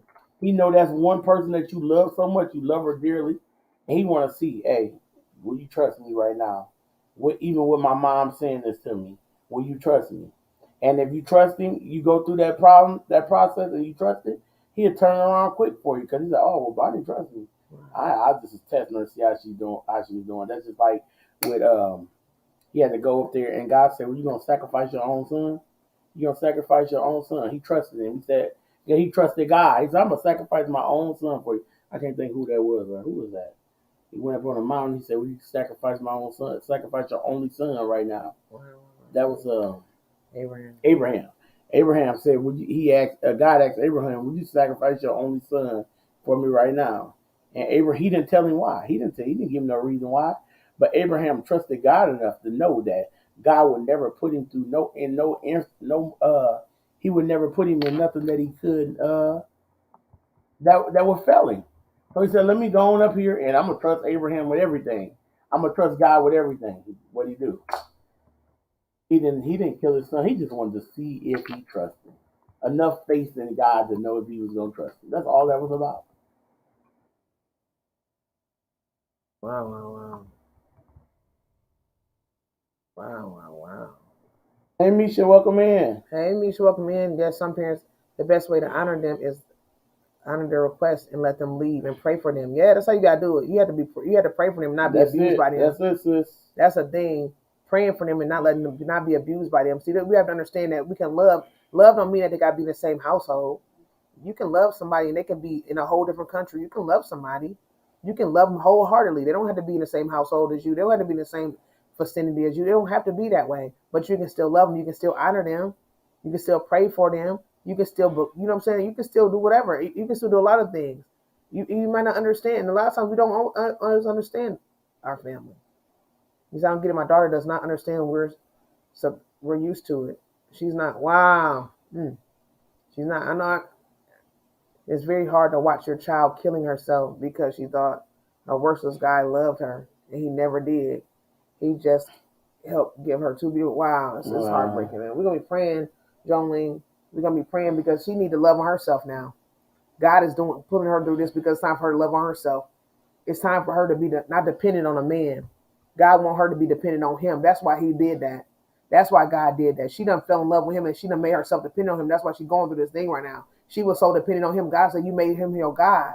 And it's time for Him to move out the way. I need you to be able to love me so that way you can pour more into yourself, so that way you can pour more to these children that you was blessed with. That's why it had to happen. And I hope she can hear that. I hope she can hear that because it's time. God is ready for us to love on Him. He gonna be coming back, and if we ain't loving on him, we ain't gonna have no place to go. I'm just being real. It ain't gonna be with him anyway. The place we're going is not gonna be with him. He asking for us to love him. He's telling us this is what we're supposed to be doing. And if we don't love him, guess what? If we're putting somebody in front of him that's before him, he gonna take that person out the way. He gonna take that person out the way. It just has to happen. If you put a God, if there's a God before me, if that means he's jealous, he a very jealous God. He a gentleman, but you know what? Guess what? He's a very jealous God. It ain't gonna be no other gods. It's not gonna be no other one. So if you put him before every single thing and everybody and all this have to happen and you can't do nothing, he gonna take that. He gonna take it out the way. He sure is. He gonna make it. He gonna bring. He gonna pull. He do gonna be moved out the way. Move it out the way. And now it's time for her to get to him. Now it's time for her to get to God. God, what do I got to do? Please, God, help me. I want to be a better prayer. I want to be a better mother. Or whatever I got to do, a better daughter. And I want to be a better lover of myself. Because I'm your child. And I'm your child. So help me to love me. Help me to love me. Help me to get this thing right. Because I have to give it to him. Give it to him. Give it to him. If you gotta do whatever, say whatever prayers you can, leave her some scripture in her room, whatever you gotta do, just make it be known. Put it in the bathroom. I don't care. Put it in the bathroom. Positive, uplifting scriptures in the bathroom on a medicine cabinet mirror. It don't matter. You ain't have to say nothing to her. Just put it there so that way when she going in there to brush her teeth or when she want to wash her face, she gotta see it. She gotta see it. She have to see his word. And then when she see his word, she begin to read his word. She begin to meditate on his word. She gonna remember what she just seen. She gonna remember what she just seen, and then it's gonna be happening. And when the days get rough, she gonna see that Philippians 4:13. That's gonna say, "I can do all things through Christ, which strengthens me." She gonna see that word, and she gonna be like, "Wow, where'd that come from?" Because God bring it to our remembrance. He bring His scripture into our remembrance when we need it. It's one of our tools. It's like we got a backpack full of tools. Whenever we go through them down times, He gonna have that scripture. Where I get that from? Mama, that's Mama leaving them scriptures everywhere. I can't believe I just remember that, Mom, guess what? I was feeling bad today. And when I was feeling bad, I just thought about that scripture. I think it was like Philippians something, whatever it was. I remember it. We have to do that thing. Whatever you got to do, you only God can do. We got to give our children to God because we just adopted them. We just adopted parents. God is a whole parent. He just let us borrow the children until it's time for them to go home. But the thing is, just do what you got to do. Pray over her, cover her, and put them scriptures down. Just put them all around wherever you got to do. Encourage her. Wow. And Miss Music is going in tonight. It's like sharing tonight, heavenly. Miss Music, I never seen my dad, but God placed father figures in my life. Wow. Wow. That is so awesome. But that's God as well. And I think that's why I pride my Ministry Music. And see, that's what I'm saying. So now that you hear stuff like that with Ministry Music, never seeing his dad. And then you think about, wow, look at what he's dealt with. Look what he's dealt with, y'all. He done shared some stuff, y'all. Wow. Well, the thing is, when he was going through that, like, and that's where I feel too. Like I didn't have a dad in my life, so by me not having a dad in my life, that was building up the youth pastor in me to where I'll be able to minister to young boys, and that's what he's doing with you. Yeah. Even though I know you say you're a minister of music, but you are a minister, you are a youth pastor too, Terrence. Whether you realize or not, that's something that God is going to really lead you to here in the next year or so. That's where God gonna lead you to, because you have a passion for kids. No matter if you call yourself minister of music or not, yeah, you're gonna be able to minister of music, but you're gonna be able to teach them youth how to play music. That's gonna be their thing. That was one of your tools He gave you. That's the tool that He gave you, so you could be able to lead them kids. Yeah. That's gonna help them. And then look at how He do with His own kids. That's what I'm saying. But He doing that with His own kids, but He gonna be able to help another child, because when I look at Terrence, all I see is, that's why I look at him, up to him as such a big brother. Wow. Because I see like another man that's raising their kids just like I do. Like he raising his kids just like I do. And I'm younger than him, but I look up to him because there's not many men that do that. Wow. Really put that emphasis on their kids. Oh, we raise our kids, they ain't gonna do this, they ain't gonna do that. And you can see it. We didn't allow our kids to do that. So they couldn't get in the world. They didn't know how to They didn't know how to do that. Like they didn't know how to, you know what I'm saying? They didn't know how to do that. We didn't give them that freedom to where they was able to do anything they wanted to do. And so now to them, it feels unfamiliar for them to even be put in that position. Because I was just testing my son the other day, y'all. I said, "Hey son, you want to go to a party?" He said, "Dad, I don't go to no party. I don't even know what to do at no party. I don't do none of that." I love you too, Terrence. I love you too.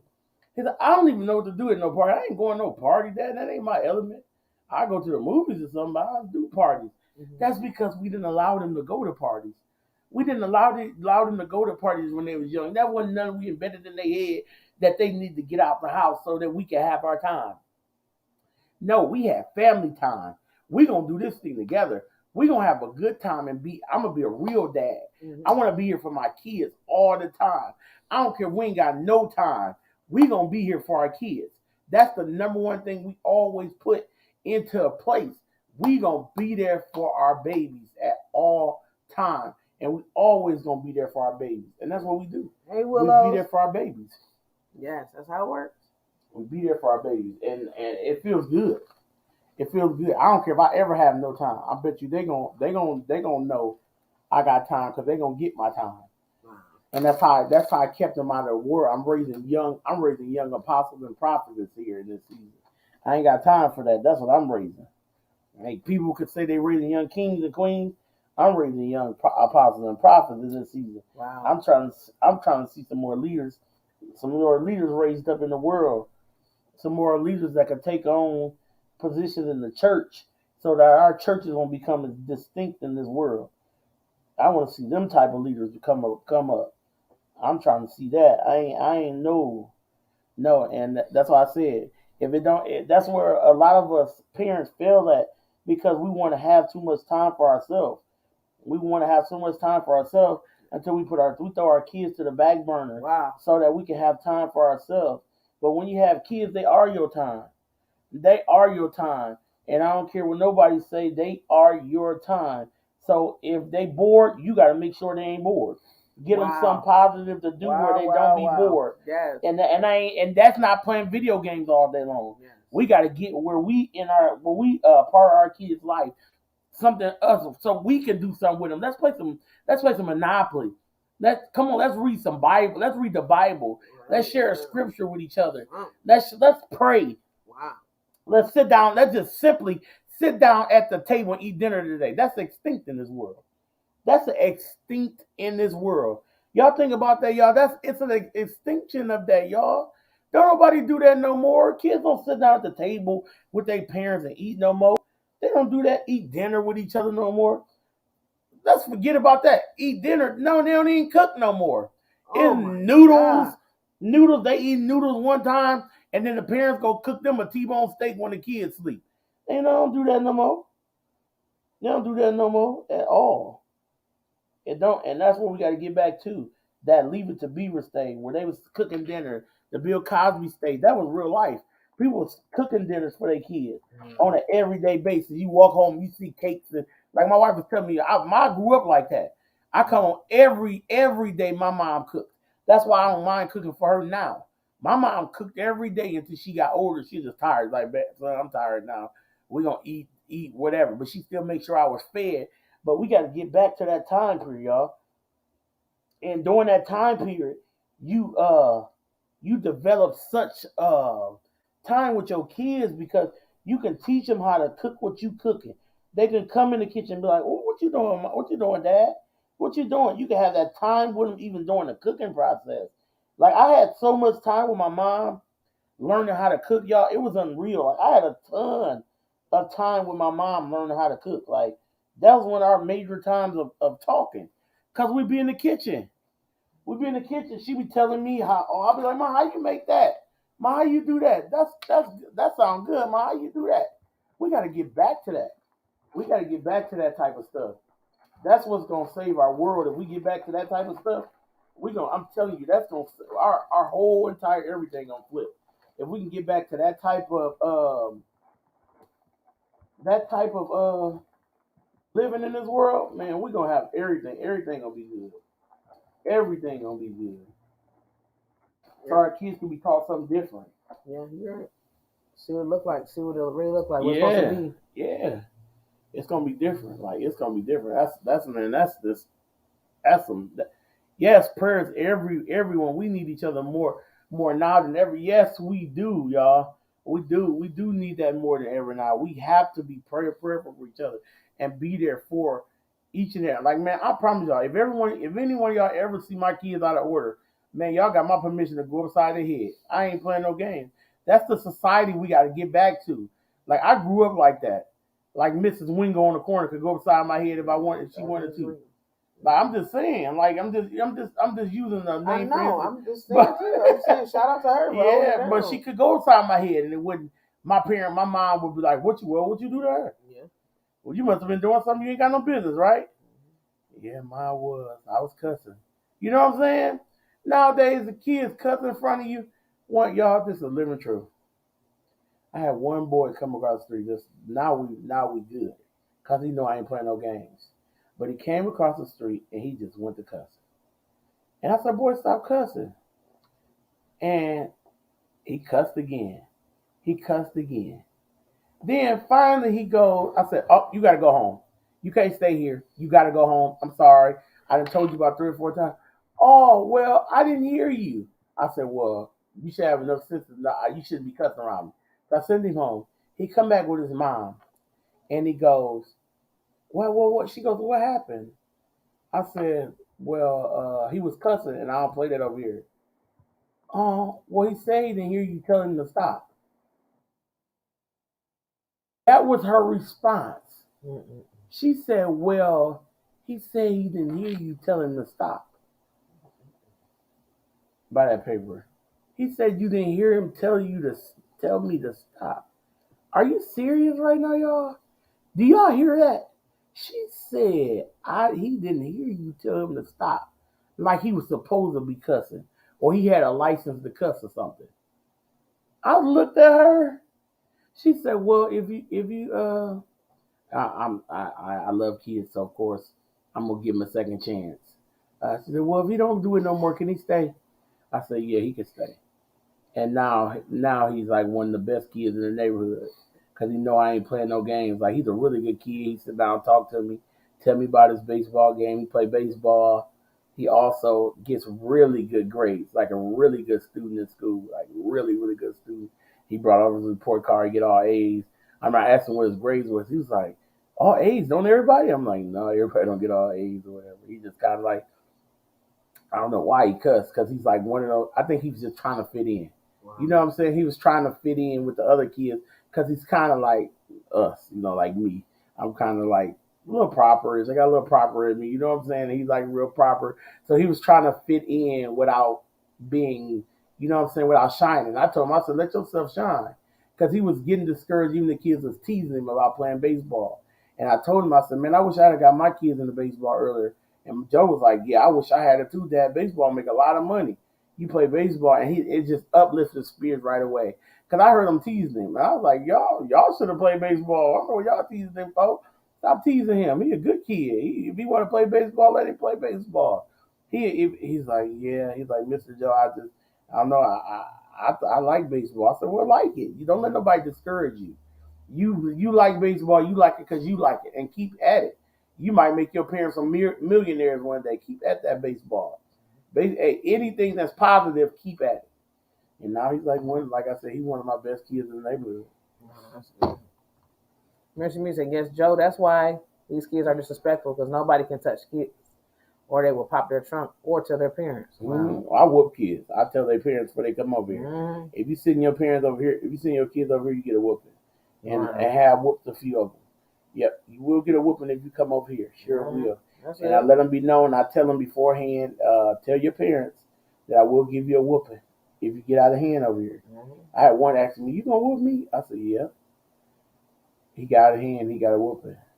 I sure did take out my belt and hit him right on his butt. Mm-hmm. And he was like, "You really gave me a whooping?" I said, "I told you I was. I don't play that type of stuff." And now he's one of them kids that's kind of try to test the waters a little bit, but he won't stop coming. You send him home, he will not stop coming. Mm-hmm. He just ain't getting that attention at home, and I just think he's seeking attention. Yeah. And it's so crazy. The same guy that Joe had to pull up a spanking out on him, he now knows who God is. Yeah, that's the same one that knows.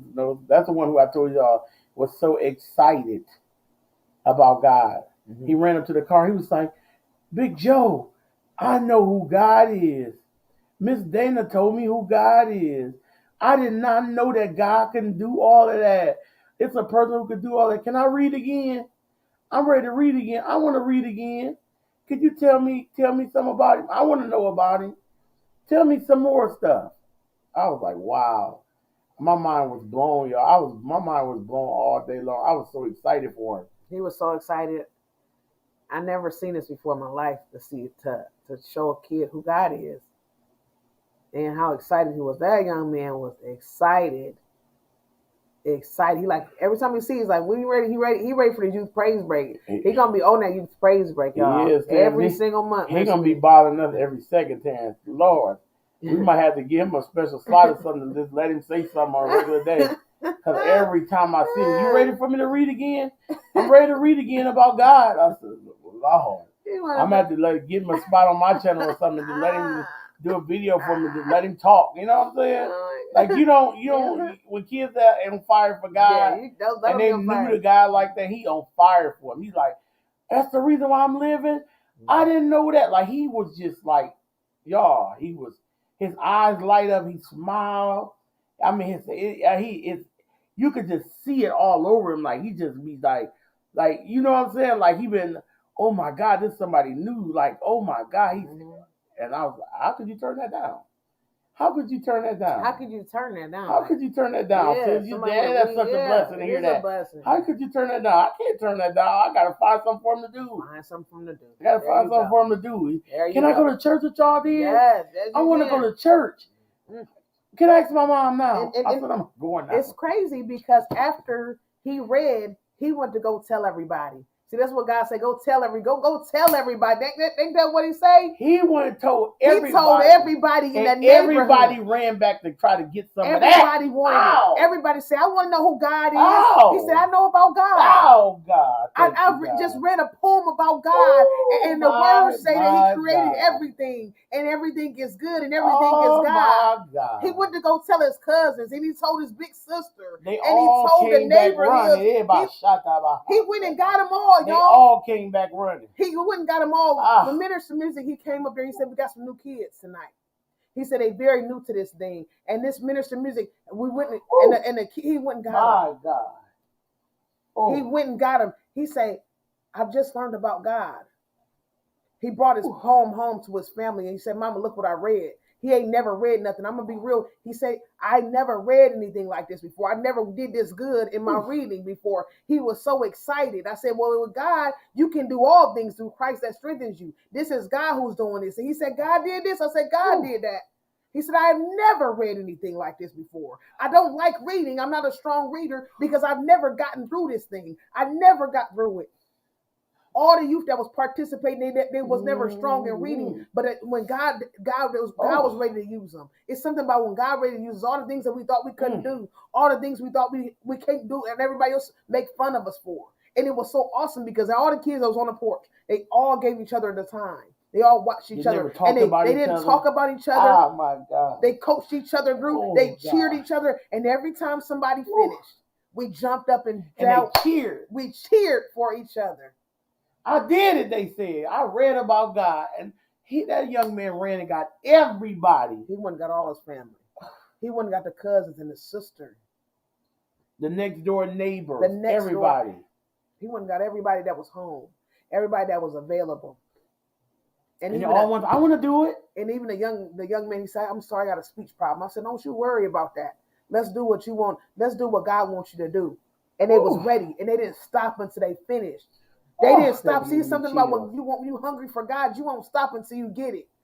That's what happened. We have to get that hunger for God. We won't stop until we get what he has for. God, I won't stop until you bless me. God, I won't stop until I get what you have for me. I'm here, God. I'm here. Because we done waited in long lines for a lot of other things. And they had nothing to do with God. So it's so amazing when we wait for him and we just do what he wants us to do. I'm telling you, he went and got all the kids. And he said, well, next time I'm going to get this one and I'm going to get that one. I said, well, you tell them. You tell them to come on down here because they all welcome. He faithfully. My God. If he see me, y'all, ever since he read that thing, he faithfully, y'all. Every time he It's been a good week. It's been a good week. He said, it's been a good one. He said, is it time yet for me to read again? He said, can I go to church? Is it time for me to read again? And I said, well, young man, when we got to talk to your parents about taking you to church, but I surely would love to take you. Yes. I surely would love to take you. So I'm gonna make that my priority this week to go and see if I can talk to his parents. Because I'll never see his parents around. But I'm gonna make that my priority to try to get down there and see if I can take them all to church. Yes. And our church van is just not getting fixed. We had some troubles with. We have 2 church vans, and the enemy was so crazy. He got it to the point where both of them were vandalized, and the wires and brake lines and all kind of fluids and stuff was cut out of them, and all kind of stuff. It got to that point. Cut the gas. Yeah, there we go. That's what cut the gas finger, but the brake line. You was right. Oh, it was the brake lines? But one of them, they cut the brake lines and all the lines to the one, which was a lot of money to get done for that one. And then the other one, they took the whole gas tank off. Wow. Yeah, so after the church van, so we can't go pick up the families and the babies and the next generation of those who want to praise Him. Yeah, so we got a lot of people that couldn't come to church because it's a lot of people that come to church, and a lot of people already carpool. Wow. So it was a lot of people that couldn't come because there was no van. There was no van. We need that van, y'all. So we have 2 of them. So we're gonna be hoping to get both of them fixed. I know one is real close to getting fixed. I'm not sure about the other one, but yeah, I seen Jolene was saying she lived in the projects when she was young, and there was vans that would come pick up the kids. Yeah, it's good to get them. She said these days the kids are materialistic. They don't understand what it's like to go without. Yeah, and it's just all about how it's all about what's advertised. It's out what's advertised and what's in. Everything got to be in. Our children have to have what's in, and they have to have what's this and what's that. And so when it makes it like that, you get bullied when you don't have it. You know what I'm saying? Wow. And it make you feel so bad. Now, you know what I'm saying? You know you don't have it, but now you just want your kids to have it because you don't want them to go without, because you don't want them to deal with getting bullied. You don't want them to get mistreated and all that type of stuff. So you're just doing these type of things. You don't want them to be materialistic. You don't want them to be like that. But you're like, man, I don't want them to have to deal with anything like that. I want them to go there and be positive because I know what the enemy do. I can't homeschool like I want. So if I could homeschool, I would. But at the same time, I still want them to get out there and do some different things. I want them to still be able to be social with others. But at the same time, I have to do what I got to do. But again, it's heartbreaking. It's heartbreaking, y'all. It is, because it's very, very heartbreaking. Like, I'm telling you, if you ain't got a new pair of Nikes on or all that, they talk about you getting roasted. And you're getting roasted. And it's even down in kindergarten. All the way down to kindergarten. We got a niece. No, she's in second grade. I think her niece is second grade. She's in second grade. And for her birthday, she got Nikes and Jordans and stuff. Yeah, she do. But she have a couple different grandmothers. Yeah, she had a couple different grandmothers. And one of her grandmothers went and bought a pair of shoes from Walmart. But they were very nice. They were very nice shoes. It was like a Shaq. I think it was like Shaquille O'Neal. And the boys didn't care. She got 2 little brothers, but they didn't care because they still kind of younger or whatever. Still a little younger. And my mother-in-law was like, "Are you gonna wear your new shoes to school?" Mm-hmm. And she's like, "No, Granny, they're gonna talk about me." Wow. She said, "No, Granny, they're gonna talk about me." She sure did. She said that. She said, "No, Granny, they're gonna talk about me." She sure did. I was talking to my son Jason the other day, and I asked him. I said, "Jason, are they real bad on clothes and shoes?" And he said, "Yeah, they real bad. Like they talk about you bad if your shoes got holes or anything and like that." Like I said, well, I asked him. I said, well, because he had got his shoes dirty, and I said, "Jay, did they talk about your shoes being dirty?" He's like, "No, because they Jordans. They ain't gonna talk about them being dirty if they Jordans or whatever." Because he had got his shoes dirty playing outside in them. Mm-hmm. He said, "No, they're not gonna talk about them if they Jordans or nothing, but they talk about you like if your shoes like get too old looking, they talk about you real bad." Wow. They do. I was like, wow, but he's not the type of people that like. One thing I love about him is he's not the type of kid that cares. He really has my personality like crazy. Like he do not care. Like he be like, "Bro, you tripping?" That's his main thing. He's like, "Bro, what's wrong with you?" Like he really has a old man's personality. Mm-hmm. He's such an old man. Like he's just like, man, like I wear what I want to. This is my style. Mm-hmm. You know, I don't care about nobody else's style. This is my style, and I like what I like, and it is what it is. You know, I just love that about him. He's very proper and he's very respectful, like very respectful. Yeah, he's so respectful until his teacher, y'all.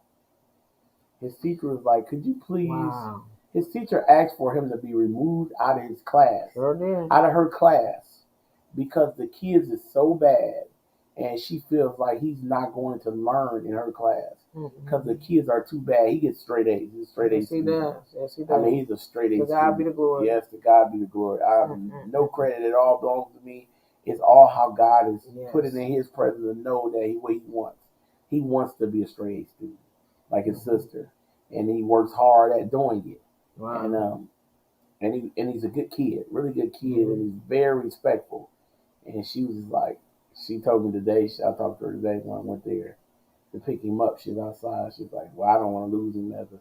I was just kind of venting to him because he's basically the only person she can talk to in class. But I really don't want to lose him as a student. But if he keeps getting this rough, then I am going to ask for him to be removed into another lady's class who's better than hers, so he can get some to learn a little bit more. Because she's so busy yelling all the time, she can't teach nothing. Mm-hmm. That's our sister. We're just praying. We just got to be praying for our sister. She just needs some prayer. And we know God's going to show up. It's going to be amazing how God shows up, though. We just come with expectancy on what he's going to do in her life. It's going to be such huge miracles and miraculous things that he's going to do. He's already working it out. And he's already working it out. And this is amazing. He's already working it out for her. Yeah, I mean, everything that she's been going through, God's been stepping right on it. Wow. He's been stepping right on it. He's going to continue to do that. Harry, just keep on like you doing, giving him glory for every single thing that he do. Every miracle that comes your way, just keep on. You know how to do it. You're already in the right position, and that's this right here. Mm-hmm. Wow, I'm telling you, yeah, you're right. Just the video game destroying things, yeah, you know exactly. Because when we was coming up, we didn't have video games like that. I mean, they weren't as detailed and all that stuff nowadays. Mm-mm. The video games we basically had, you fight something, or you play something, and you go through a different level. It's easy little games. It wasn't really glorifying violence. It wasn't glorifying guts and all this type of stuff. It wasn't glorifying negativity and all type of nastiness like it is now. Basketball games, Mario games, little Pac-Man, whatever else games we had. It wasn't any of these. It wasn't going to have you angry after you got done playing. Wow. I'm being real, right? Is. That's the truth, though. Playing, when you play something, what happened is why the word play is supposed to be fun. It is. Play, after you get done playing, you kind of get that relaxed feeling, but you're excited, and it calms your spirit because you done played something. You kind of get calm. Nowadays, these games are messing people's mind up because there's so much going on that brings anger. It brings violence.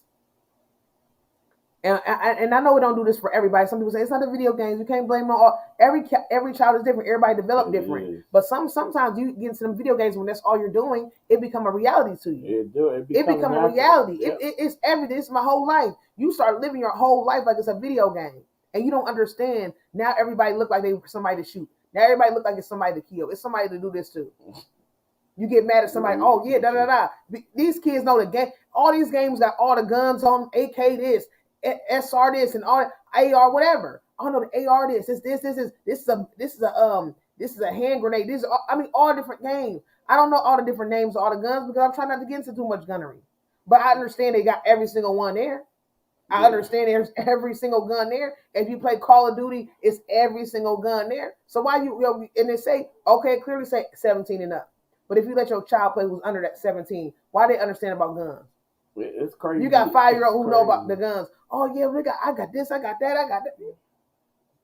That's crazy too, and that's how it is. Like them games so heavily promote. Then complain about them being grown.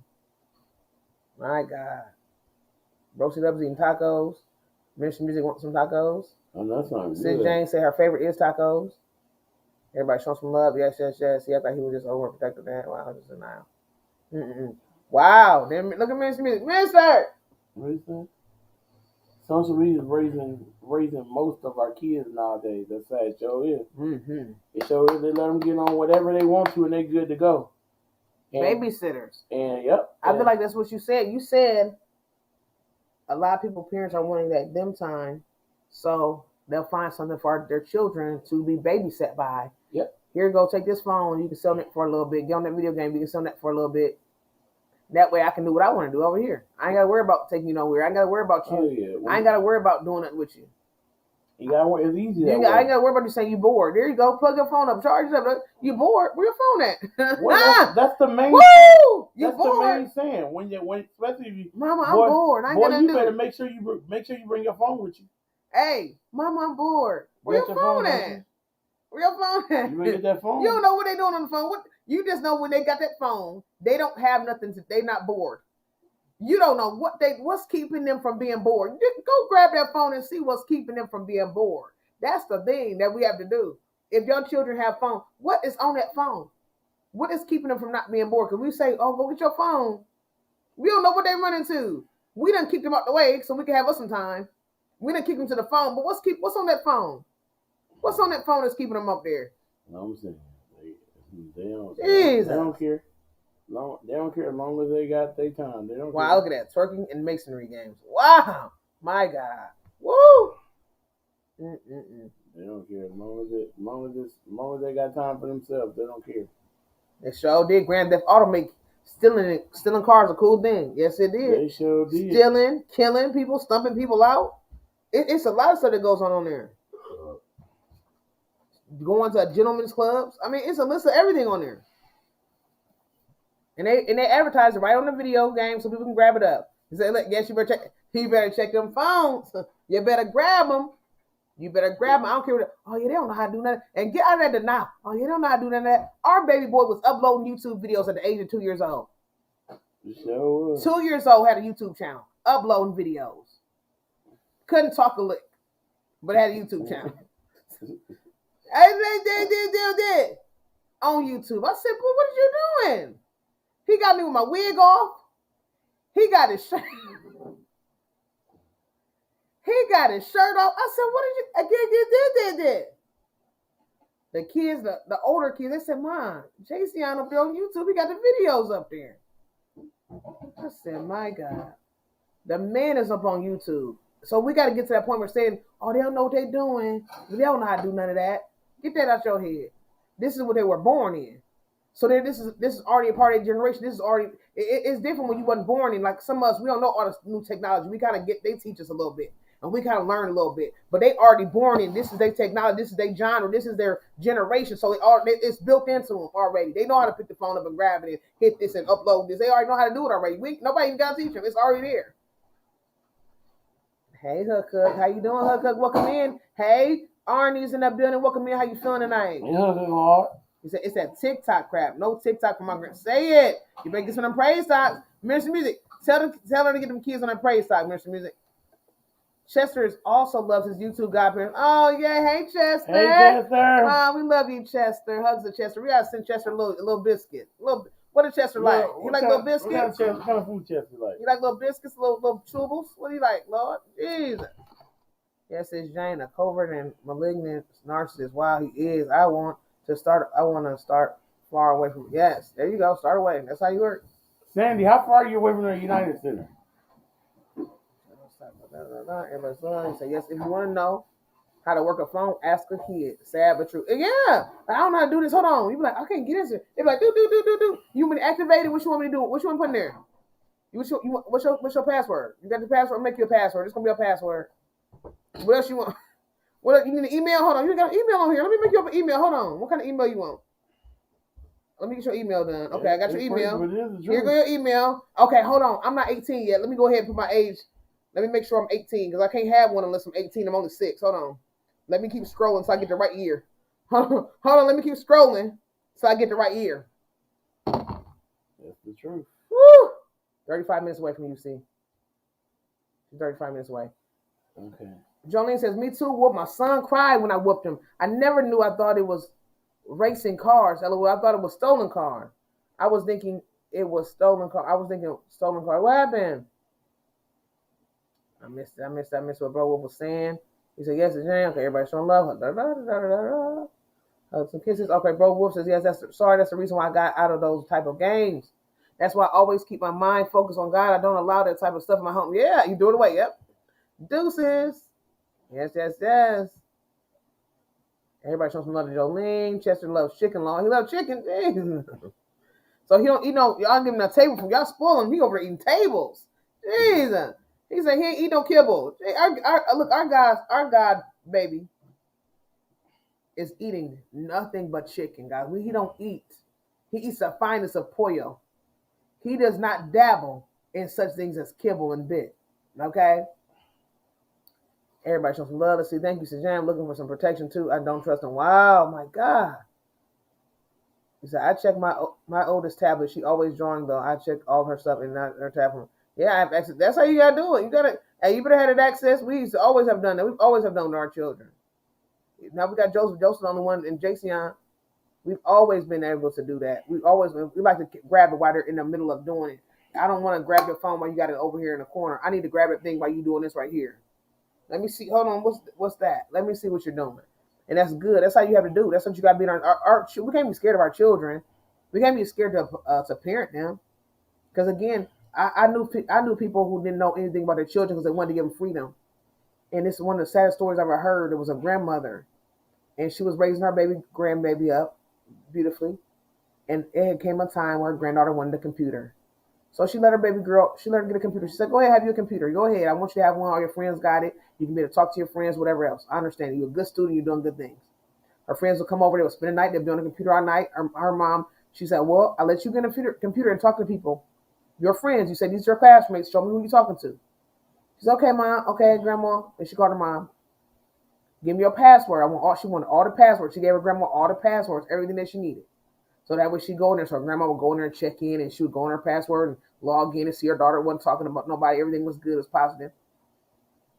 So it would have been times over and over again she had been going in checking. But since she had been checking so much, she had kind of stopped checking because she said, man, I trust her. She's doing pretty good. I don't got to check anymore. Mm-hmm.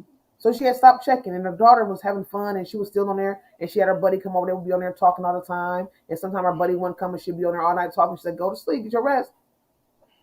And so she would be going to sleep, doing different things. And so there had been a time where the grandmother took her daughter, her grandbaby, and her grandson to the mall. I hope I got some juices on here. You got it? Yeah. What you got? 63. And so the grandmother had took the granddaughter to the store, to the mall. The grandson, and the daughter to the mall. And so after it had hit 9:00, she was coming back to get the grandkids. She's like, I'm gonna let y'all stay till it closed. Okay, they had a pretty fair, good mall, but he can have a ball. So they went back and got their babies after the 9:00, and his grandson walks out, but the daughter doesn't. And so they're like, what's going on? Where's my grandbaby at? She walked up to the door and she beating on the mall door. She said, where's my grandbaby? She said, ain't nobody in there, man. You know my granddaughter's in there. She must be asleep. I don't know what happened. I don't know what happened to her, but can you help me? And one of the security guards, he walked her in there. He walked all around, and there was no daughter to be found. And so they're trying to figure this thing out. They had no idea. So she said, wow, she went home. She said, first thing she thought about doing was get on that computer to go reach out. Yeah, that's how you got to do it. Yeah, sneak ups. She walked up to the computer and she went to go log in to go see who was the last person her daughter was talking to and check on her. And she couldn't get into the computer. The grandbaby had took and locked all the stuff up and changed passwords. Wow. And all that time that she was in there doing that, the mama hadn't known anybody that she was talking to. She never got any names. She never knew anybody. So even if she did get into the computer, she still wouldn't know anybody's name. Wow. So she had to get to the police and she had to go put the report in, and the police had to get somebody to unlock the computer and get all that stuff open. And she began to see all the stuff. So not only was her granddaughter talking to all these different people, but she was also having a relationship with an older man. This girl was 12 years old and the man was 34. So the young man, they had begun to talk about all these activities that they was going to do. All the said activities, every single thing. And they had begun engaged in a sexual relationship. She was 12 years old. He was 34. So it's crazy because, oh my God, I'm sorry, y'all. That did break my heart because they found out it was this man, and they found his story. They ended up arresting him and getting him. And he would not say where the girl was. He never would tell. And he ended up having a relationship with her, and I guess he had broken it off. And so was somebody else that she had a relationship with. She had a relationship with somebody else, and the man ended up killing her and have her wrapped up somewhere. He ended up confessing and all that type of stuff, but the young girl, 12 years old, was doing it online. And it just broke my heart because she's 12 years old. You know, it's just really crazy. It's heartbreaking. It's heartbreaking, y'all. Whew, it's heartbreaking. I'm just being real. It just happens. This type of stuff happens. You say, yeah. You say, yes, my daughter's 19. I still track her on her phone too. Okay. Exactly. Since then, I sneak up on her. Yes. Mr. Music said his daughter about to be, Mr. Music said Tierra's going to be 21 in December, and he still check her phone. And Sis Jane says, ha ha, Mr. Music, I still check GG's. Ha ha ha. And also, Mr. Music, Mr. 21. Jane, you better not be checking my niece's phone. And also, Sis Sales Lady says, wow, at 21? That's what Miss Music said. He said she about to be 21. She's not 20 yet. Her birthday is at the end of December. 20, yeah, I can see. But Gigi is 30. Yeah, Gigi's like 32 years old. We need to be in our kids' business. Yeah, we need to be in our kids' business. That's what it is. And again, I don't have to be. If I don't have to be, it depends on how old you are. I don't have to be in certain things, but I do want to know what you're doing. I do want to know where you are, and that's because if you're not with me, if anything ever happened, I want to know where you've been. I want to know. I can figure out where you are, or I can get to you. That's what it should be, and that's all about having those bonds with your children too. Having those bonds with your family. And when you start telling your children who you were and what you came out of, I always tell everybody that. Tell your children where you came out of and where you've been, so that way when it goes to them, they won't be scared to talk to you. Our kids be scared to talk. That's why they be going to all these other people. Like, oh, I go to such and such mama. She be real over there. She let us do this. She let us do. It ain't about just what they let them do. It's about her being who she is. She being herself. She doesn't open up herself to them. And they see her as a regular person. Now again, we have grown out of what we used to be and who we have came out of. Yeah, we've grown out of that. We don't do the things we used to do. But again, even though we've been through it, we can still tell our children, yeah, I used to do that when I was your age. I did do that. But it didn't do me no good. We gotta be real. Like, yeah, I used to do that. Yeah, I used to do that. Yeah, so back in the fall, I skipped school a little bit. I smoked a little bit. I chilled a little bit. I tried to be grown. I wore tight clothing. I did all that type of stuff, but it didn't do me no good. We have to tell our children that, because now they don't look at us like we're real. They look at us like they scared to come to us, and they go look for attention. They go look for teaching and advice from other people, because they're going through that thing right now. They're going through the sadness and the bullying and the depression, and they're looking at their body and they're trying to figure out, I'm not growing in this area. I'm growing in this area. I'm too wide in this area. I'm too tight. What are they going through that thing? But they're scared to come to us because we done made ourselves, we too uptight now. We too uptight now. All we wearing is t-shirts and jeans, and we just too uptight. We don't. And they don't know, Mama, I don't want to wear t-shirts and jeans. Mama, I want to wear me a skirt. Can I wear a skirt? How it look when I want to wear a skirt? They want to do these type of things, but they're scared to tell us how they feel.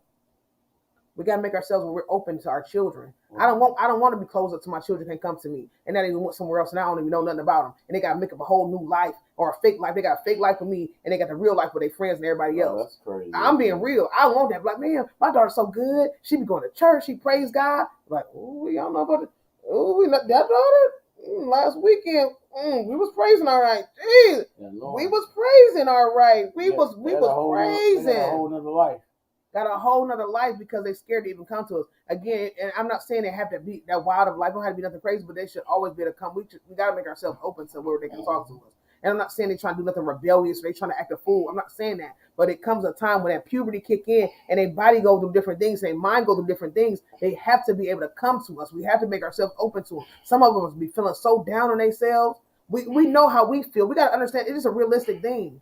It's a realistic thing. I don't care how we put them in the church, how we put them in the God. They still gonna go through things, and we have to make sure we there to cover them in that thing. Because no matter if we keep covered in God or not, it don't matter. They still got their own path and their own destiny. They still have it. Just like we had it. Our parents told us every single thing too. Don't go over there. Don't hang out over there. Don't do this. And we still did it. We still did it. You don't think they're still gonna try that thing? I don't care how they don't do it in our face. You don't think they're gonna still gonna just look over and peek, even if they don't put their feet in that water? You think they're gonna glance at it and see how deep it is?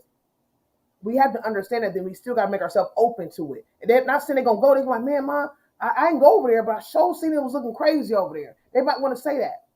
We got to still be open to them. Like, yeah, it look crazy over there. I'm glad you ain't go. I'm glad you didn't go, honey. That's where we got to be at. I'm not saying they're going to go do it. I'm not going to say they're going to go act a fool. They're going to go do anything nasty or negative. But they should still be to have a chance to come to us and say, hey, I thought about doing that. Or I've been so down lately. Have you ever been depressed, Mom? What is that feeling when you just feel down for no reason? What is that feeling, Mama? I'm being real. That's what they need to act. They need to be able to come to us, man. I don't know what's going on. It's like every time I turn 15, I used to smile all the time. Now I'm getting these pimples on my face. I don't feel pretty no more. I'm feeling ugly. Have you ever had pimples? Have you ever did that? This acne stuff. Can I get some Proactive? Everybody talking about my bumps on my face. They call me pizza face. They call me whatever. What do I do? What do I do? I don't like this feeling. I don't even look good. I used to look cute. Mom, remember? All I needed was some little lip gloss. I would be cute. Now I got to put concealer on. I got to spend all my money up.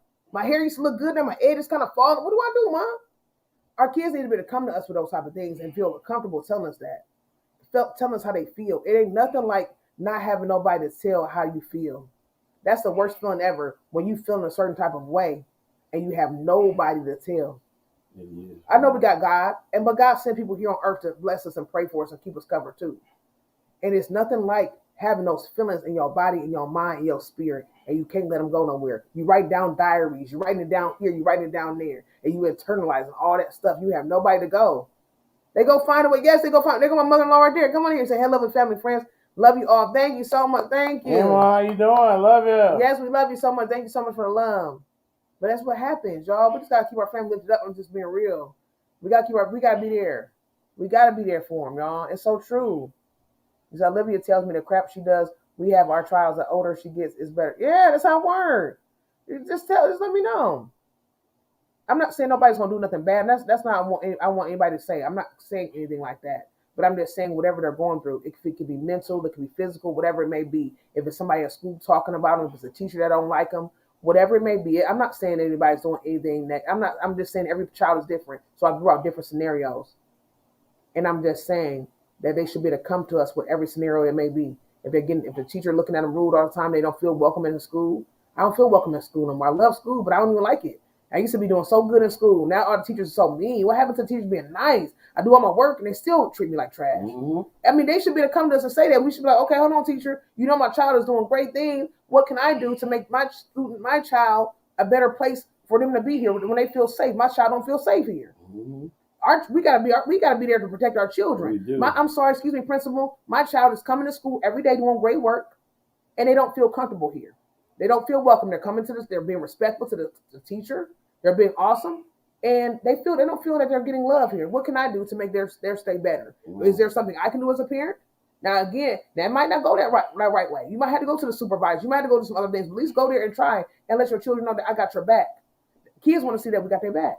They do. They want to see that we got their back. We don't want to. It's not about this talk. All you gotta do is they want to say, if I come to you, Mama, if I come to you, I told you, I gave you some stuff. I told you I don't like school. I told you this. I told you that. What can I do? Now that I came to you, what do I do? Now, what do you do? Will you help me in this season? Yeah. A lot of times our children can come to us and we just kind of throw it on the back burner. And the next thing you know, they done went to somebody else or they just dealt with that thing. We're like, man, why you didn't tell me? You should have told me that. We just went through a thing with our own daughter. She didn't tell us certain things. Why is that? Because she was trying to protect us. But we didn't want her to go through that thing. That broke me up. I'm speaking for myself. That broke me up. She went through some stuff on her own and didn't tell us. And it hurt because it's like, wow. She was protecting us. She was thinking of the long run. She was thinking of the future. She was thinking of possible scenarios that could have happened with us. And it just feels like, wow. Right. Certain situations, I guess that's something, but it hurts. So we just gotta make ourselves open. So my daughter has felt the spirit of depression. She don't like showing her legs or arms. I have sat down with her and had a long conversation with her. She's talked down so long where I know. And it's heartbreaking. It's so heartbreaking, Sicilian. But just keep lifting her up. Just keep lifting her up. And go through it together with yourselves. Y'all can do that thing together. Go through that thing together. If you allow her to wear certain things, then maybe y'all can wear it together. Hey, you can share hair. We're gonna wear some capris, or we can roll our pants up together. Let's do it together. Let's have a day. Me and you gonna do it together. Let's have a dress alike day. Whatever you allow her to wear, let's do it together. That's what it takes, baby steps. We're gonna bond over this thing. We're gonna bond and heal together because it's a healing. It's a whole family healing that has to take place.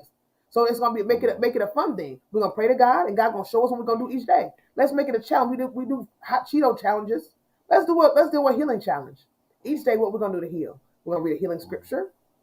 We're going to bathe in that word, whatever we're going to do. We're going to dress certain things. We're going to try new hairstyles, whatever we might want to do. Try new foods.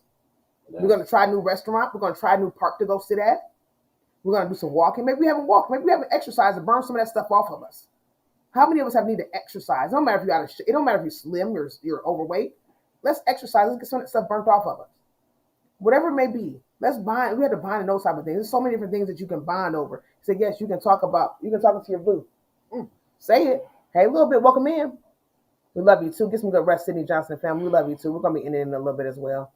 It's a blessing to be here with everybody. So I'm an honorary auntie to a teenager, and she talks to me about stuff, and that's a blessing that you're there for. You know that? That's a blessing that you're there. That's a huge blessing. Teenagers.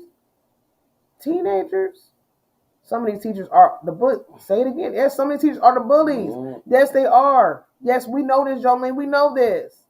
We know this. I remember. Just y'all speaking on this. I'm just going to listen to a young man that can't tell his parents that he listen to secular music. Wow. He has to lie to him and tell him he don't listen to secular music, which I think is really crazy because we all in our life have listened to secular music. Wow. The music don't make you. It don't make who you are. As long as you're not listening to something that's going to damage your spirit, music don't make you. Oh my God, that's good. And you cannot expect a child to have never listened to secular music when you did. So now you just want to shield him from the world when you listen to it too. You have listened to it too. It took us to grow. Yeah. To get to a point. If you do decide not to listen to it, that's your business. But it took you a point to get to that. Yeah, exactly. To that position. So you can't expect your child to come out as Mother Teresa. Yeah. It don't work that way. That's what we got to realize. Our children don't. How do we come? We was born in the sin, but our children ain't supposed to be. We got to understand the thing. We was born in the sin, but our children supposed to be born perfect. We have to understand that thing.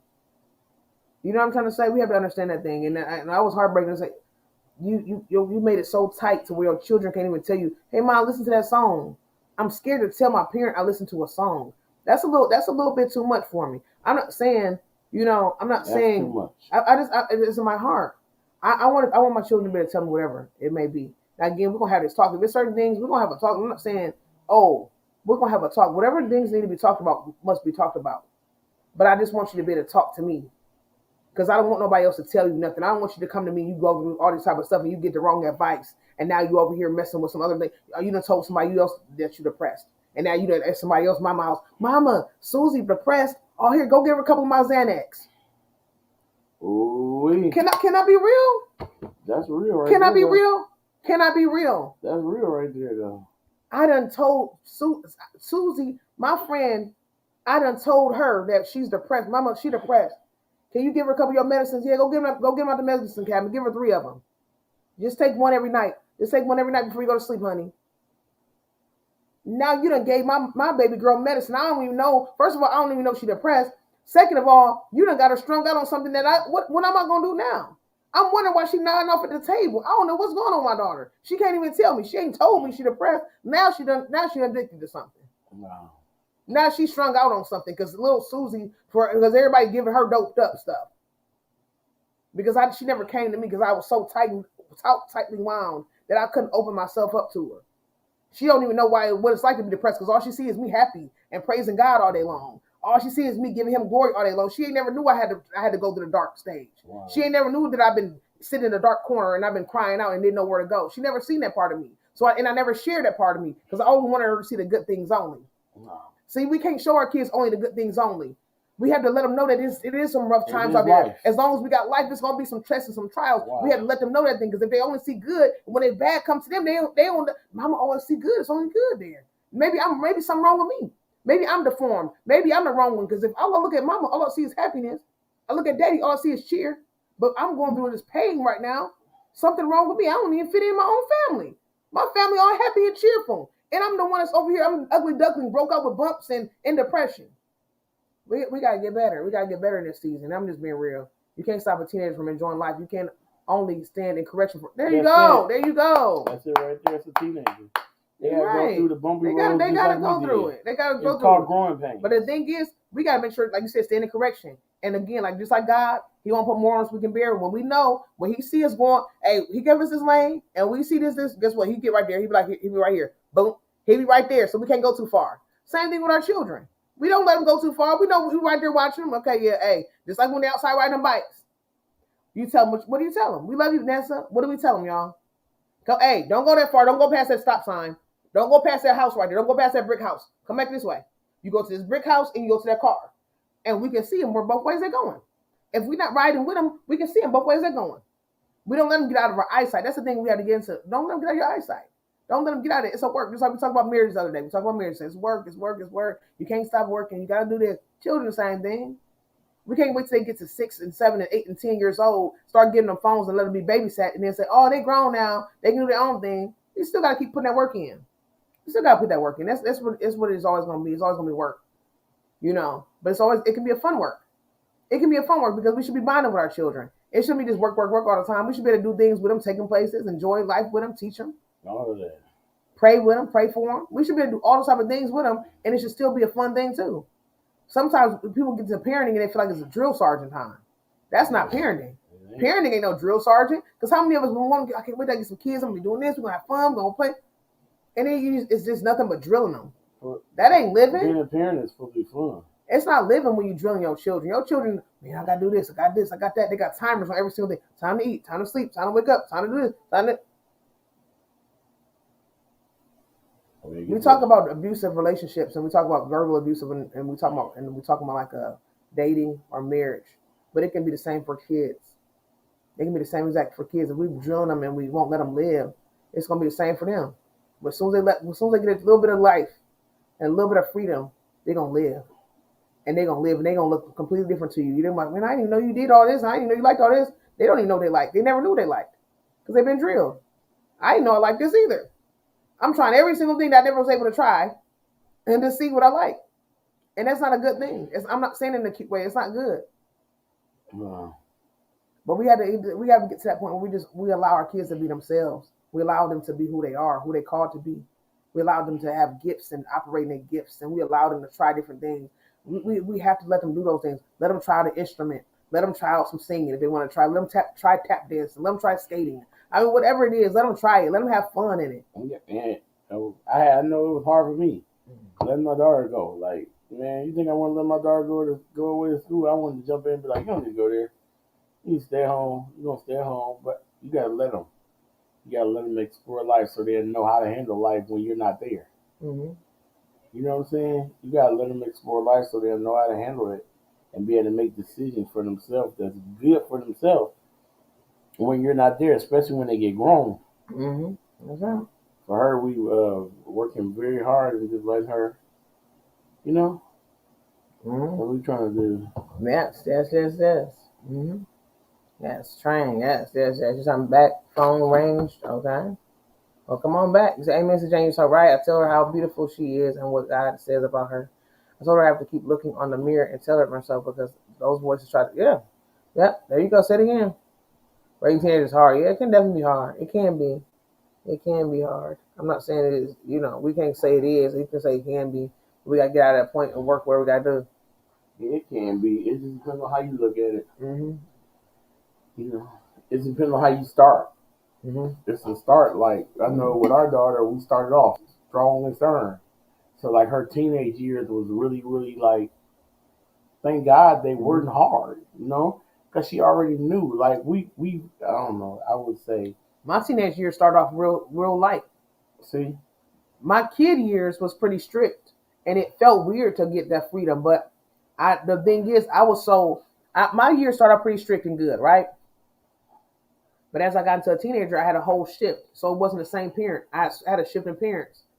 So I went from being strict, having the meals, having the attention, having every single thing. And then as soon as I turned 13, I ended up we having coffee. You want something, Nessa? We have coffee every night. Nessa, you be here though? Jesus. Nessa, where you be at? Every single as soon as I turned to a teenager, y'all, I had freedom. And it was the weirdest feeling ever. So that's why I always know I'm so grateful that God have made us to who we are and blessed us because that's what happened with me. When I turned 13, I had freedom. My mother was on drugs and alcohol, and she was allowing me to do whatever I wanted. And it was the weirdest thing ever. But what I was missing was that attention. I was always getting it before. I was always getting it from my grandmother. She always was the one to tell me who I was and lift me up and encourage me, pray for me, all those type of things. And so I lost it when she was there. And so my mother, she let me do whatever. And then I began to look for the attention. I went down to a downward spiral. Hey, welcome in. We love you so much, Mama Riz. How you doing? Mama Riz in the building. Blessings to you. How are you? Blessings to you, Mama Riz. We'll keep you lifted up in prayer. How you feeling? So glad that you're here. Feel so good. We love you so much. Thank you so much. Now I have Mama Riz grab her up. Her command is exclamation mark Erin. ERIN. How you doing tonight? Everybody showing, yes, stay encouraging. Yes, reminding yourself who I'm in Christ. Drown out those lies. There you go. Drown the lies. It seems like parenting changes every decade. It does. It changes. It does change. Parenting changes. It does. It really, really does. It changes all the time. That's why we have to stay up on it. That's why it's a job. When you have a job, guess what? You get raises. Technology change. You might work on one machinery, and the next time you do it, the cash reader change, the cash register change on it. Everything look different. It does. It's the same thing. But it's a fun thing, though. We got to make it fun, though. We got to be making our children have a good time with it so they can do stuff with us. Come on. one thing we always with our children, we always want to make sure we have family time. We always have to push that family time. We're gonna have family movies. We're gonna have family time. We're getting outside. Whatever we're doing. You're not about to be in your room all the time. It's locked up. We're gonna get you out of there. That's what we decided to do. I don't know if you're ready or. Yeah. Okay. So guys, we're about to get out of here. But I just want to tell you guys, thank you so much. You went back to work today, Mom Riz? Mom Riz went back to work long. But we're about to get out of here, guys. We want to say we love you all. Thank you for joining us. We'll be back in the morning for Craft Hour Triple C. And appreciate you all. Yes, guys. It's been a long day for us. So. Mm-hmm. And then tomorrow I have 3 streams, which I might not have 3 streams. I'm filming. I love you all. We love you all. Take care. Have a beautiful night. And we'll see you guys in the morning for Craft Hour Triple C. Thank you all for coming. We had an awesome time, y'all. If I missed any of the streams, please check out Bro Brandon and Brandon Joseph Loves Jesus, where I was able to speak today. Please check out Nisha James TV, where I was able to speak as well. Please check out Minister of Music Terrence Trower, where my husband was able to speak. We love you all, and thank you so much for coming. And until next time, thank you for joining us for another episode of Triple C and Joe Show. And thank you so much. I love you all. I have fun. You have fun? I have fun. Good night, everybody. Love you all.